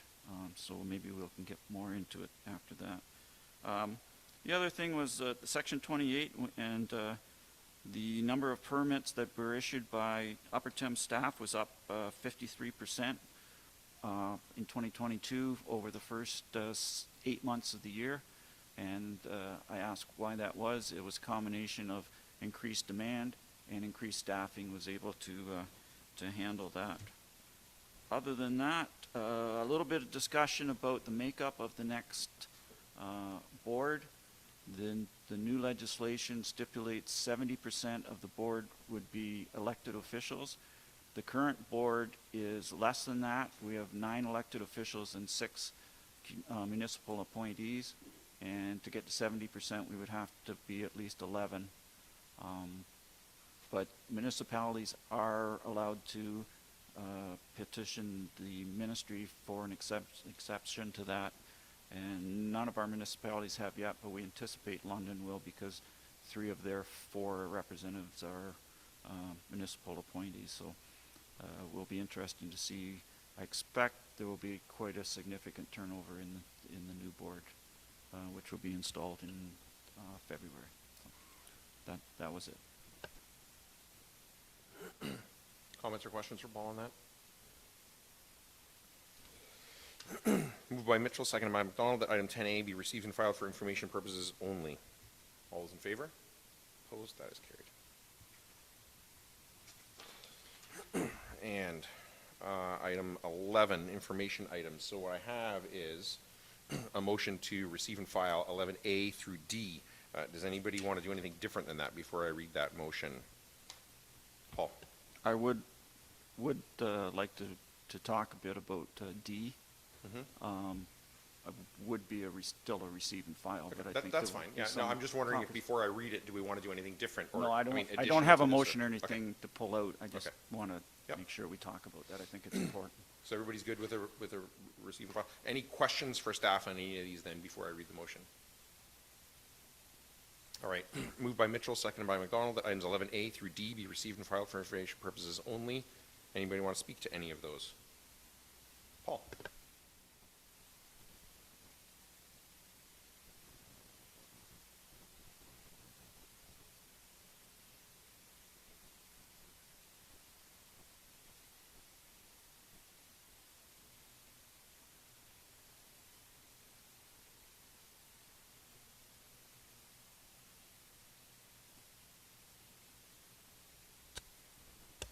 Slightly different format. And there were some things I picked out of there that, once again, looking for comment from others. Things, and I wear both my hats as a municipal councillor and as a member of the board at the Upper Thames, some things that would impact them. Under the heading gentle density, it looked at 3 residential units per lot without planning approval, and that there would be an exemption of development charges and parkland land fees on those properties. Under identifying more land for housing, it looked at conservation authorities selling or leasing land that they possess for potential housing. Under reducing construction costs and fees, it talked about exemption or discount some development charges, and parkland fees and community benefit fees. And that they would also freeze conservation authority fees for programs and services. And my comment on that, if we're not allowed to use a user pay or partial user pay formula, it's still going to cost money to do these things. Who's going to pay? It's going to end up coming out of the tax base. Under the heading speeding up municipal processes, it talked about focusing responsibilities for land use policies and approvals at the lower tier municipality. And I think we've experienced that we've got pretty good coordination between our upper tier and lower tier. And how will this change? Will we need to change how we structure planning in Oxford County if it's all downloaded to the lower tier? Streamlining aggregate applications, and talks about ending the 2-year freeze on aggregate applications and what impact that would have on Zorra Township. And on the natural hazards, and this was our Upper Thames staff tells us they anticipated this. Right now there are 36 conservation authorities. Each one of them has their own development regulations, and under this they want to make a province-wide development regulations. And there's benefits to that. It'd be some uniformity, but also will it take away the ability of local planning or conservation authorities to deal with local issues. And also the last thing I picked up on was reducing property taxes on apartment buildings and affordable housing. Yeah, on the surface that sounds good, but once again, that money has to come from somewhere. Who's going to pick it up if we have to reduce those? So those are things I picked out of it. I know, Marcus, you did a long posting on Facebook about some of these things, so I just want to throw that out. I think it's important that councils talk about these things and just don't say, well, we got the information, we'll receive and file. Anyone else? I will then speak to D as well, in that I took a while to think about this and before I commented on it as I did on social media yesterday, because there's a lot in this bill and there's a lot of different perspectives on it, and it is not a simple black and white case of this being good or bad legislation. I think it's much more complex than that. I fully support the intention of it to get more quantity of homes, more variety of homes built faster. That's without a doubt a need. But if they fully implement, the changes to development charges that they're talking about here, absolutely, that will result in either increased property taxes on existing taxpayers or cuts in services, or both. As you said, there's a bill to be paid for these services, and the bill has to be paid. The only way to avoid that is to not deliver the service. And so to some extent, this is the provincial government advancing the issue, but not paying the bill to advance the issue. The bill is being transferred to municipalities, and more specifically to existing residential taxpayers, for growth that they will have less say in how that growth comes. Now, at the risk of making some enemies, some municipalities are not, in my opinion, doing their part. They are not encouraging the variety, quantity, and type of growth that their communities need and that Ontario needs. But the reality is, in the last census data that came out, Zorra is growing faster than the average of Ontario. So we are doing our part. We're doing our part here. We are growing. And in my opinion, we're growing in an appropriate and constructive way, and we're looking for even more progressive ways to try and grow and protect our farmland while accommodating different types of growth in our serviced villages. So I think to some extent this is a bit of a shotgun approach that hits all of Ontario, all of the communities, all 444 municipalities with the same blast, when the reality is I think some of the municipalities are doing better at this than even this legislation would require. I think that you are entirely right, Paul, in that we should be taking a position on this. I think it's an informed position. I certainly feel, as I say, I took some time to respond to this because I wanted to make sure I had thought it through thoroughly. I saw some sort of hot takes on the day that this came out, and some of them kind of hit the mark, and some of them, I think in hindsight, have maybe missed the mark a little bit.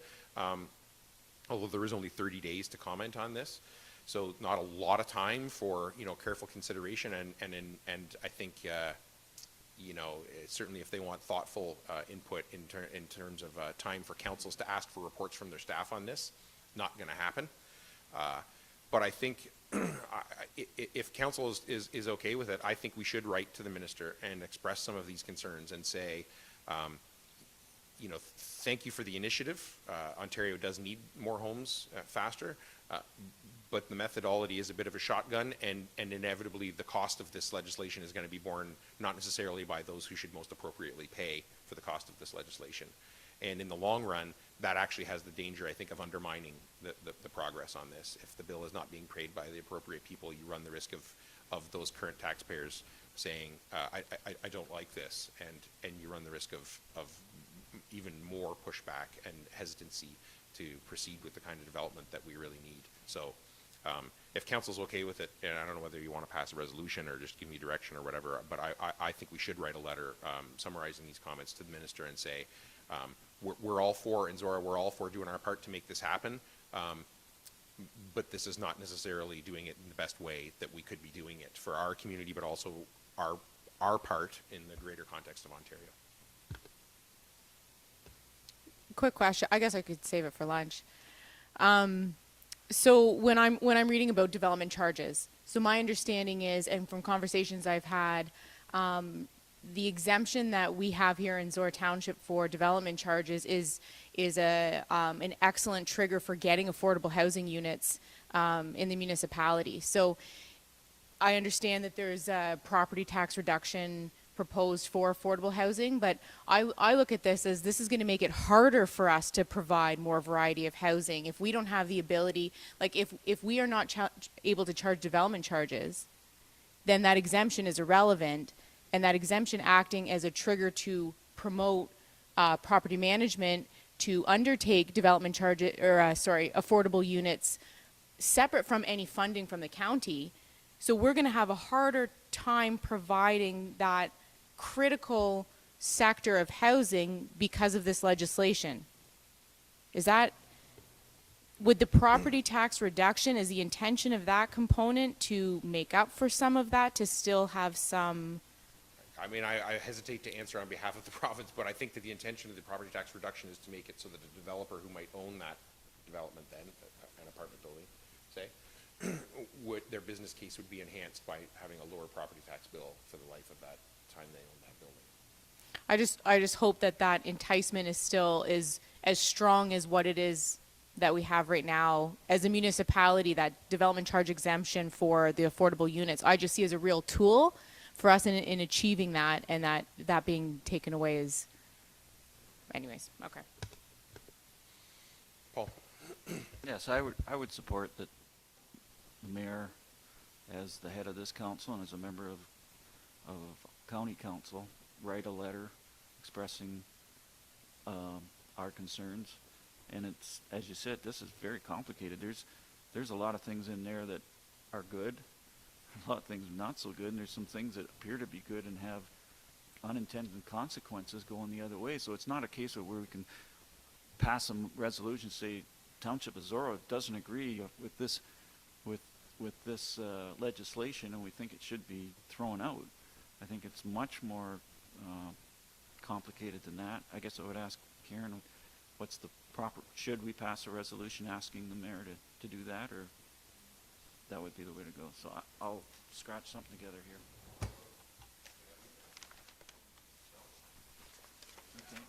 Okay. We'll save paper.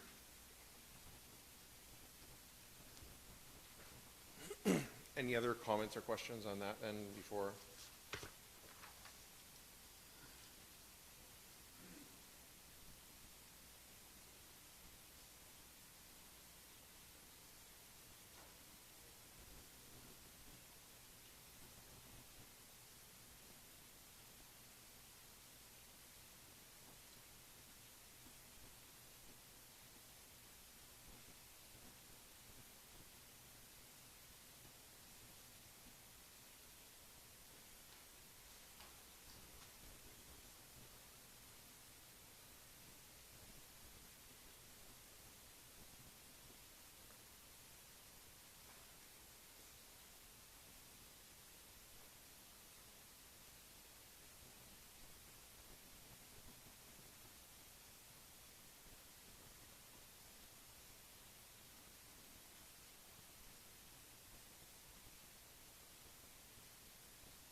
Shots fired.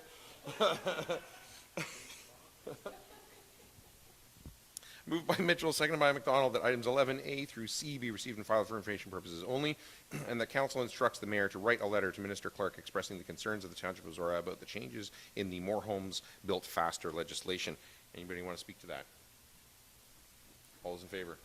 Opposed? That is carried. Thank you, Paul. And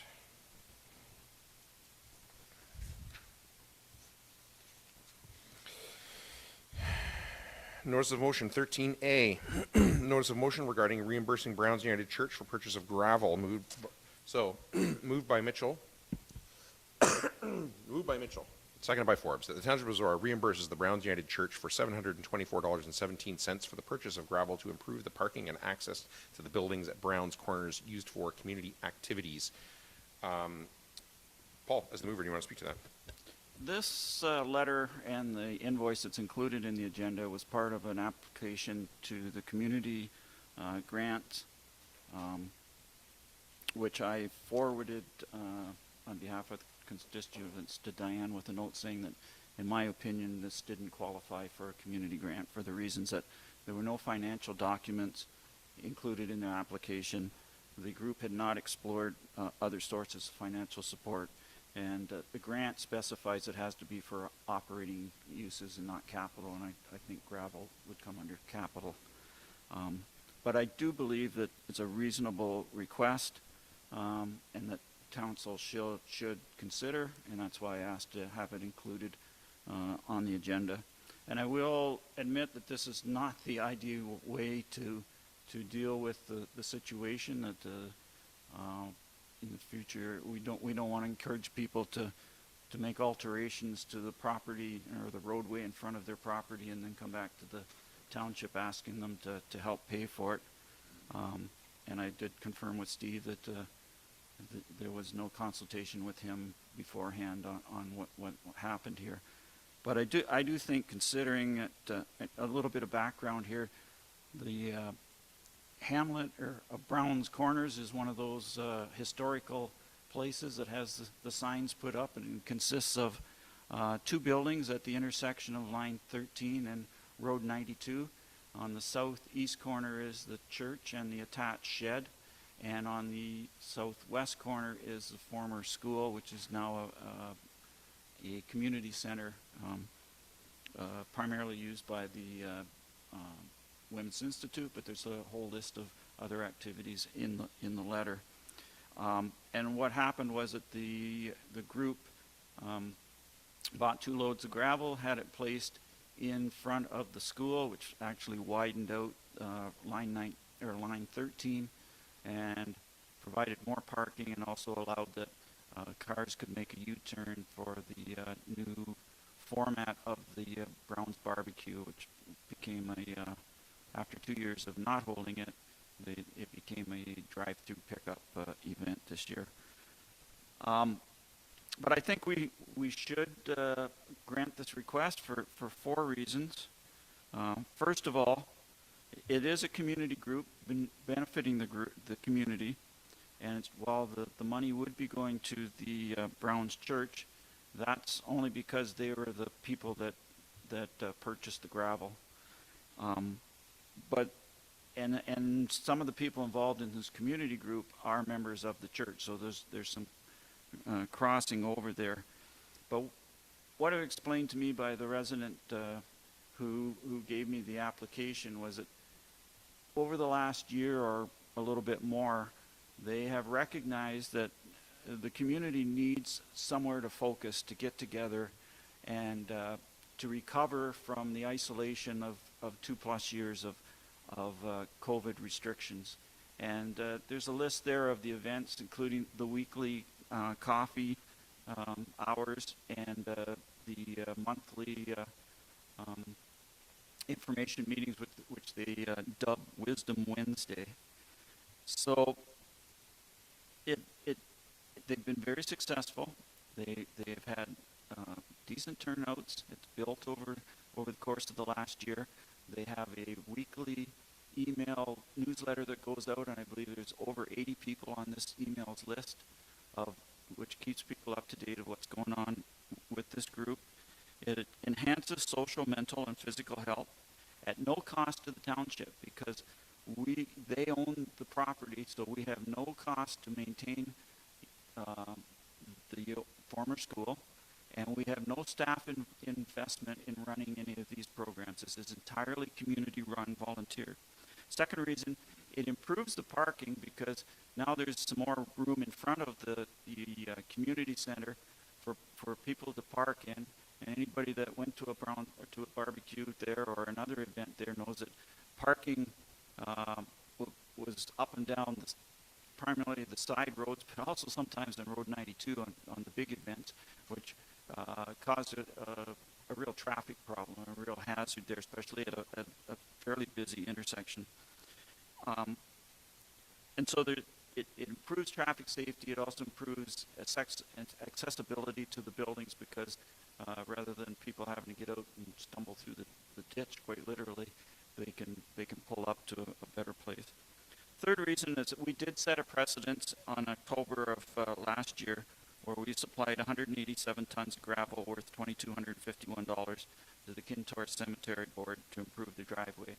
And so at that time, the argument was that we need to support these local groups, these volunteer groups that are taking care of infrastructure, that if they weren't there to do it, it would still have to be done, and they bring value to the community. If they weren't doing it, the township would have to do it with our own staffing. And the fourth reason is it supports our strategic plan as far as community groups. The strategic plan says that we are a vibrant and engaged community, and this is a way of engaging the residents of this area in their community, and quite frankly, it saves us money in the long run in supporting this. So that's why I brought it forward. It's a rather modest amount, and I think that it's something that the township should do. Ron is the seconder. You want to speak to it?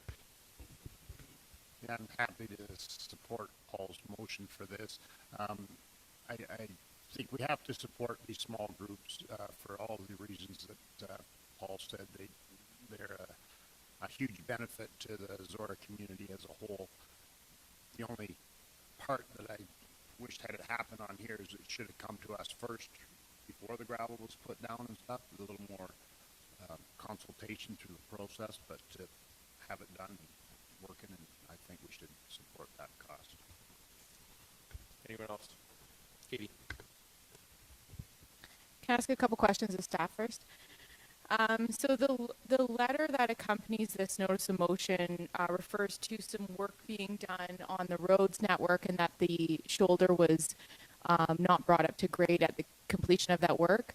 So there hasn't been communication between Browns United Church and our staff.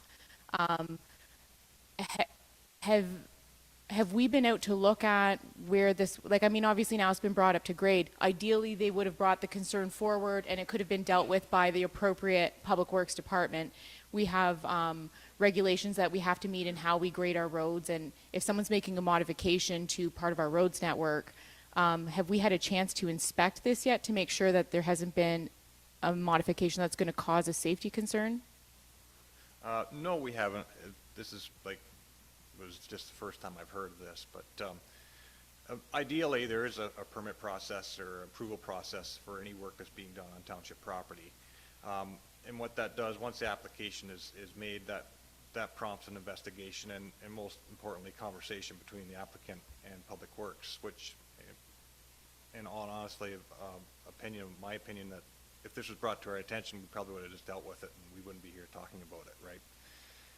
But now we're here, so yes, we haven't had a chance to inspect it. We haven't been out to see if there's any issues. Obviously, there isn't. With our routine patrols, something would have been picked up. But yeah, if like I say, if we had the conversation about this, we would have probably just taken care of it and moving on.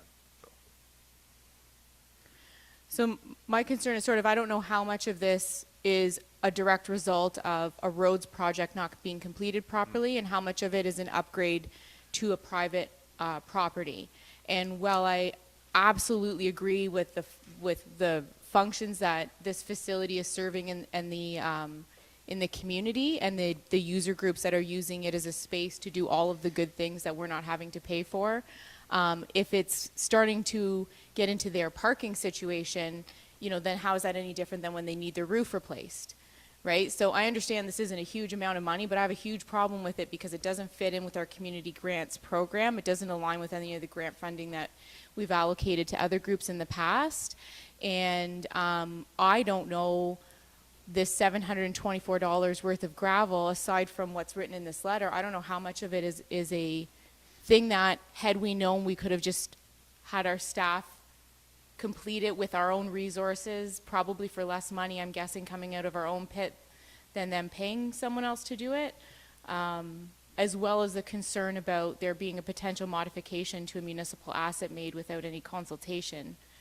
I'm not in support of this, which feels very counterproductive to the things that I like to support here, but I don't think it follows the processes, and I'm without that information of exactly which category this gravel is fitting into and on whose property it's going. I think it is getting into some dangerous territory of what else are we then funding for upgrades to all sorts of businesses and properties and that offer a benefit to the municipality. If I could add, if there was recent construction done there in the area and this was a direct result of that construction, it would have been taken care of. It would have taken a phone call and we would have been taken care of it. Because since it was, like, construction was done on the 13th line in the late 90s when that road was rebuilt, like, nothing's really changed since then and at that intersection that Zorra Township has done anyway. Anyone else want to speak to this? I will say then, the work that Brown's Church does for the community is amazing. And frankly, two of the best meals I get every year are the Uniondale Firefighters chicken barbecue that's done out of the Brown's Church and the Brown's Church chicken barbecue, which thankfully came back this year and I got to eat that meal. And I get the weekly newsletter that they send out as well. And the work they do is fantastic. But I'm not going to support this because lots of community groups do equally as amazing work as Brown's Church does. And we have a grant policy to actively support those groups. It's application based. We have rules around it that specifically say not capital for reasons that council considered at the time, and council can certainly reconsider in the future. I'm all for exceptions to policy. That's what councils are for, is to set the policy and then decide when the policy needs to have exceptions made and then change it going forward. In my opinion, this does not warrant an exception or a change in the policy. I think it does open the door to, as Katie said, to the potential of, what about when the roof needs to be repaired? But the other thing is, as a resident who lives on a gravel road myself, and over the years my gravel road's gotten higher because it's better quality now than it was 10, 20 years ago. Do I get $700 gravel for my gravel driveway? Does every resident who lives on a road get $700 of gravel? What if I have an extra wide laneway or a second laneway? Do I get $1,400 worth of gravel? How do we decide then who does and doesn't get this? There's other community groups. There's the Harrington School group that owns that property there. Are they eligible for this then? So I think that I don't think I can support this for those reasons. Cemeteries, I think, in my mind, are a different situation because under the Municipal Act, the municipality will specifically be forced to take those over if those properties are no longer able to look after themselves financially. It becomes our responsibility automatically. So I think if it is more cost effective for us to help them out and prevent that bill entirely ending up on the property tax bill, I think that makes more sense to me. And the last reason that I would say is that churches in particular do get a property tax discount from the municipality every year that no other private property owns. So for all those reasons, I think that any private property owner should be able to look after their property. If it's for their operations and the services they offer to the community, we have a grant project, and that's why I specifically suggested that they apply for that grant. But I won't support the request for the $700 and whatever for capital improvements to private property. Anybody else want to speak to this before I call the question? Steve? Yeah, I agree with Katie and yourself, but yeah, that's a transgression of our rules and it can go overboard down the road. Now, the only thing I'm puzzled about is the way the letter is written, the very last paragraph. It sounds like it was by your suggestion to them that they apply for it. I suggested that they apply for a grant, yes. Oh, okay.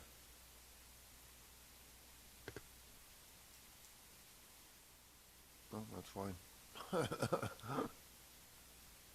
Anybody else before I call the question? I'll read the motion again and call the question. Moved by Mitchell, seconded by Forbes, that the Township of Zorra reimburses the Browns United Church for $724.17 for the purchase of gravel to improve the parking and access to the buildings at Browns Corners used for community activities. All those in favor? Opposed? That is defeated. And bylaws. And I think what we've got left here then is bylaws, calendar, confirmatory, and adjournment, right? So moved by McDonald, seconded by Mitchell, that bylaw 70-22 be taken as read a first, second, and third time and finally passed, and further, the mayor and clerk are hereby authorized to sign the same and affix the corporate seal thereto. All those in favor? Opposed? That is carried.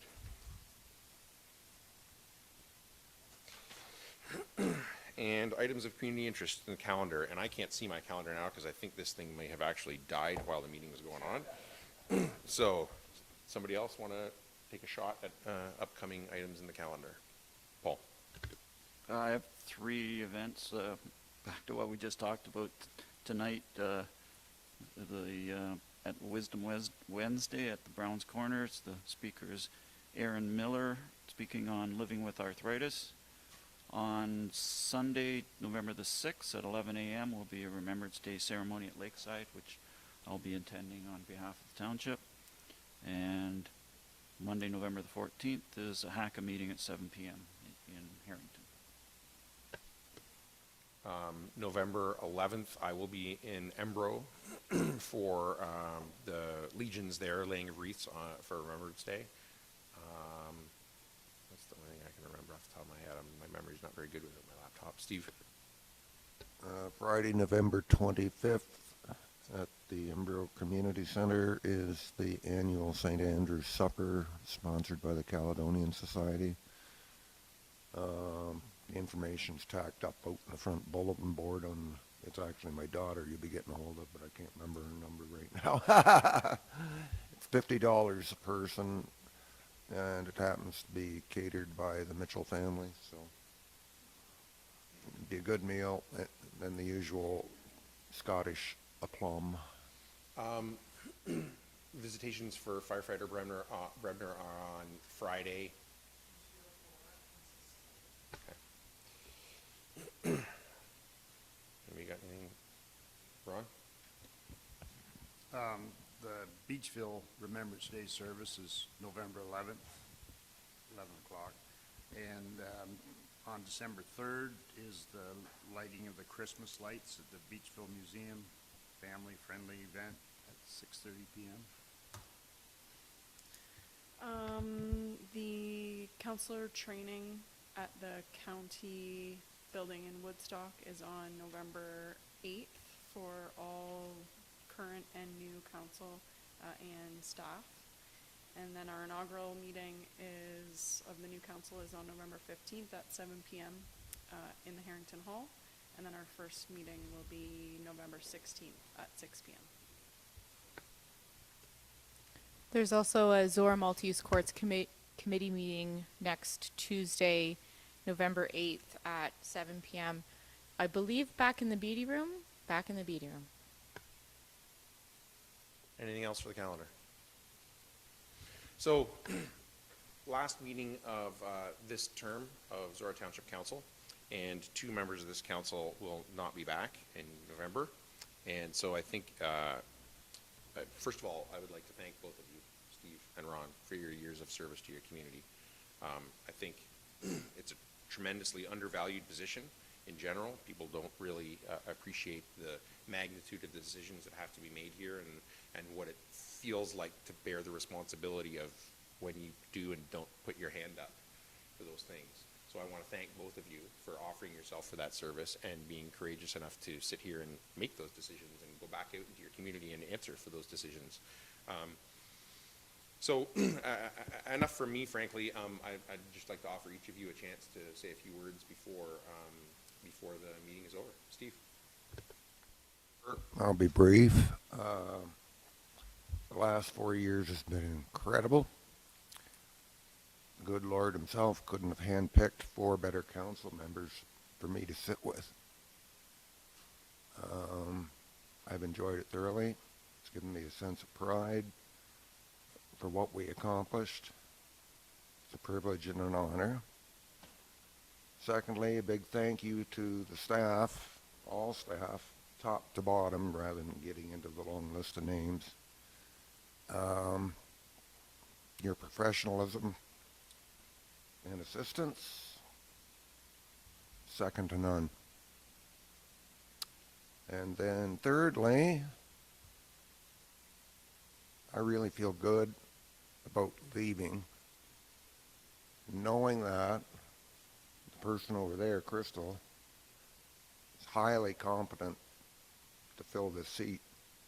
I know she'll do a good job. Thank you. Thanks, Steve. Ron? Oh, I'd like to congratulate Crystal and Kevin for both winning their seats. It's a privilege, really, to sit in these seats, and it's a privilege and an honor. And there's just that little bit of that makes it special. It's not like getting a job where you did it all on your own and you went through a job interview. You're actually voted in, and that puts a lot more weight to what you do at this table. So, and I'm excited for the next term of council because there's 2 younger people coming on, and we have an extremely young council here in Zorra. Paul, I'm sorry, but jeez.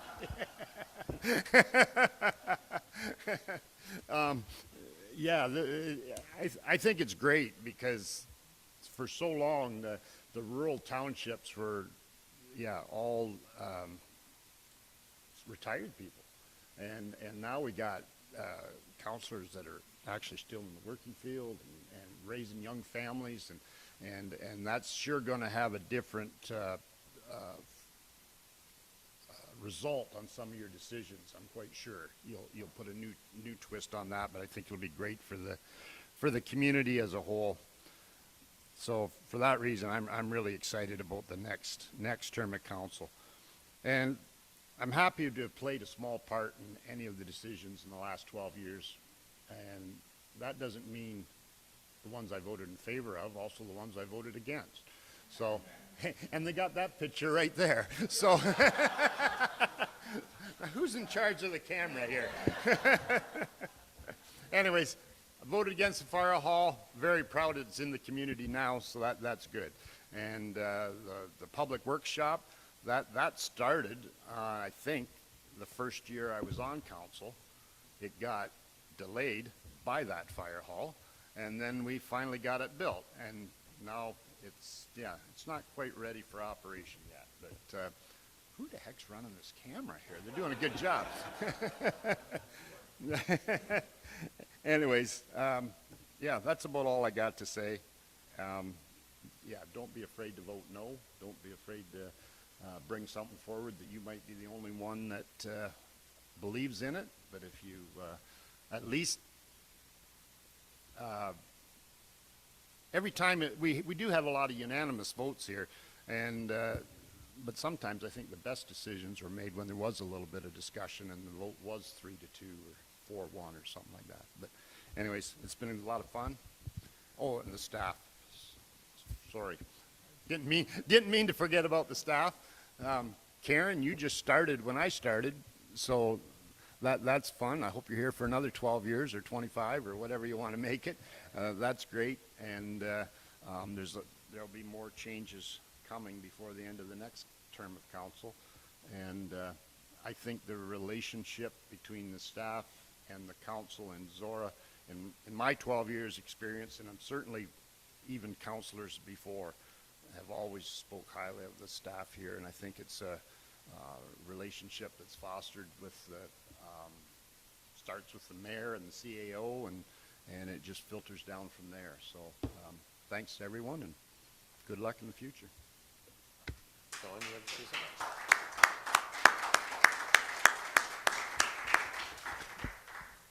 I just wanted to reiterate from the staff perspective, the way that this council has worked together as a team with the staff. You've made some monumental decisions between the ZMF and now the municipal office. It's, those are two major decisions that this council came to a decision at after thorough and complete contemplation. There was a lot of great debate on those two matters, and I think that was indicative of the way that this council worked together. And it's been a pleasure to serve with you. We had the one little blip where you took me back, so I appreciate that.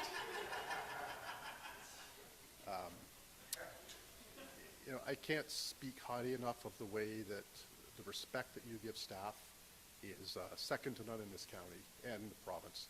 You are a great example. Thank you. So I'll say a few more words then about this council in general.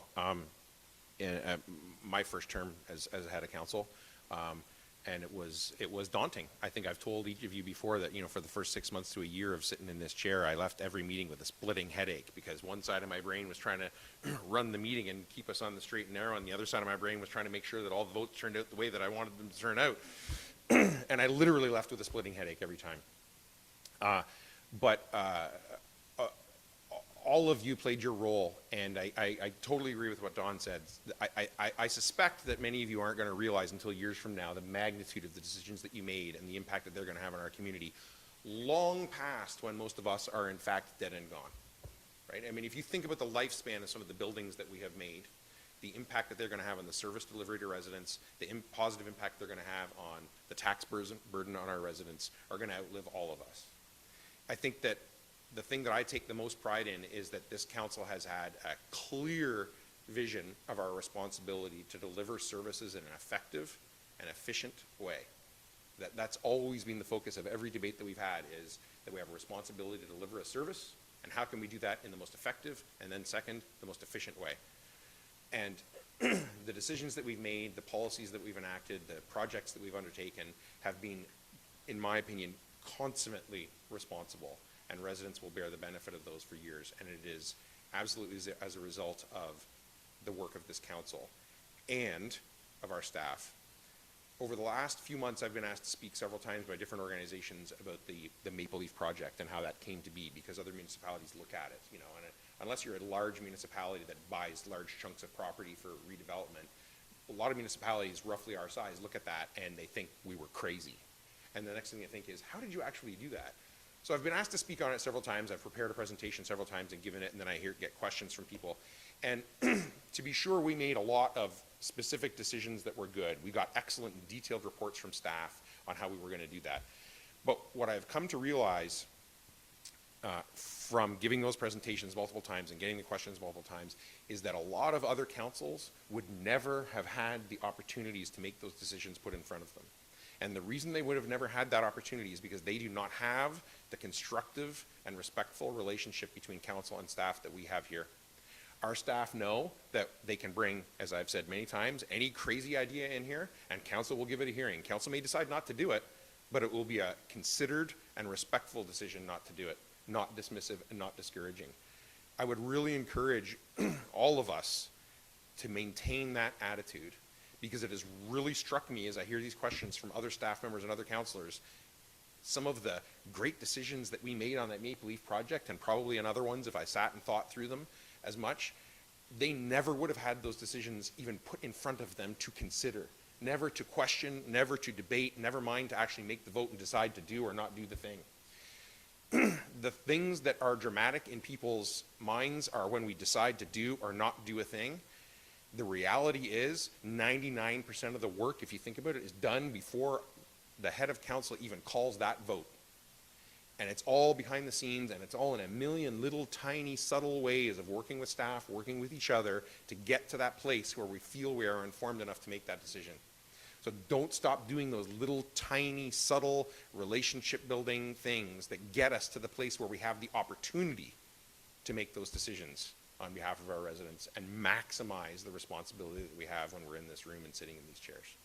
So my thanks to all of you, my thanks to Steve and Ron in particular, my thanks to staff, and we'll talk more at a later day about the challenges for the next term of council going forward. So thanks to everybody for that. And confirmatory and adjournment. Moved by Mitchell, seconded by McDonald, that bylaw 71-22, being a bylaw to confirm the proceedings of council held November 2nd, 2022, be read a first, second, and third time this November 2nd, 2022, and further that the mayor and clerk are hereby authorized to sign the same and affix the corporate seal thereto. All those in favor? Opposed? That is carried. And moved by Mitchell, seconded by McDonald, that this session of council be now adjourned and herewith closed at 11:38 a.m. And the next meeting of council be called for November 15th at 7 p.m. at the Harrington Hall. All those in favor?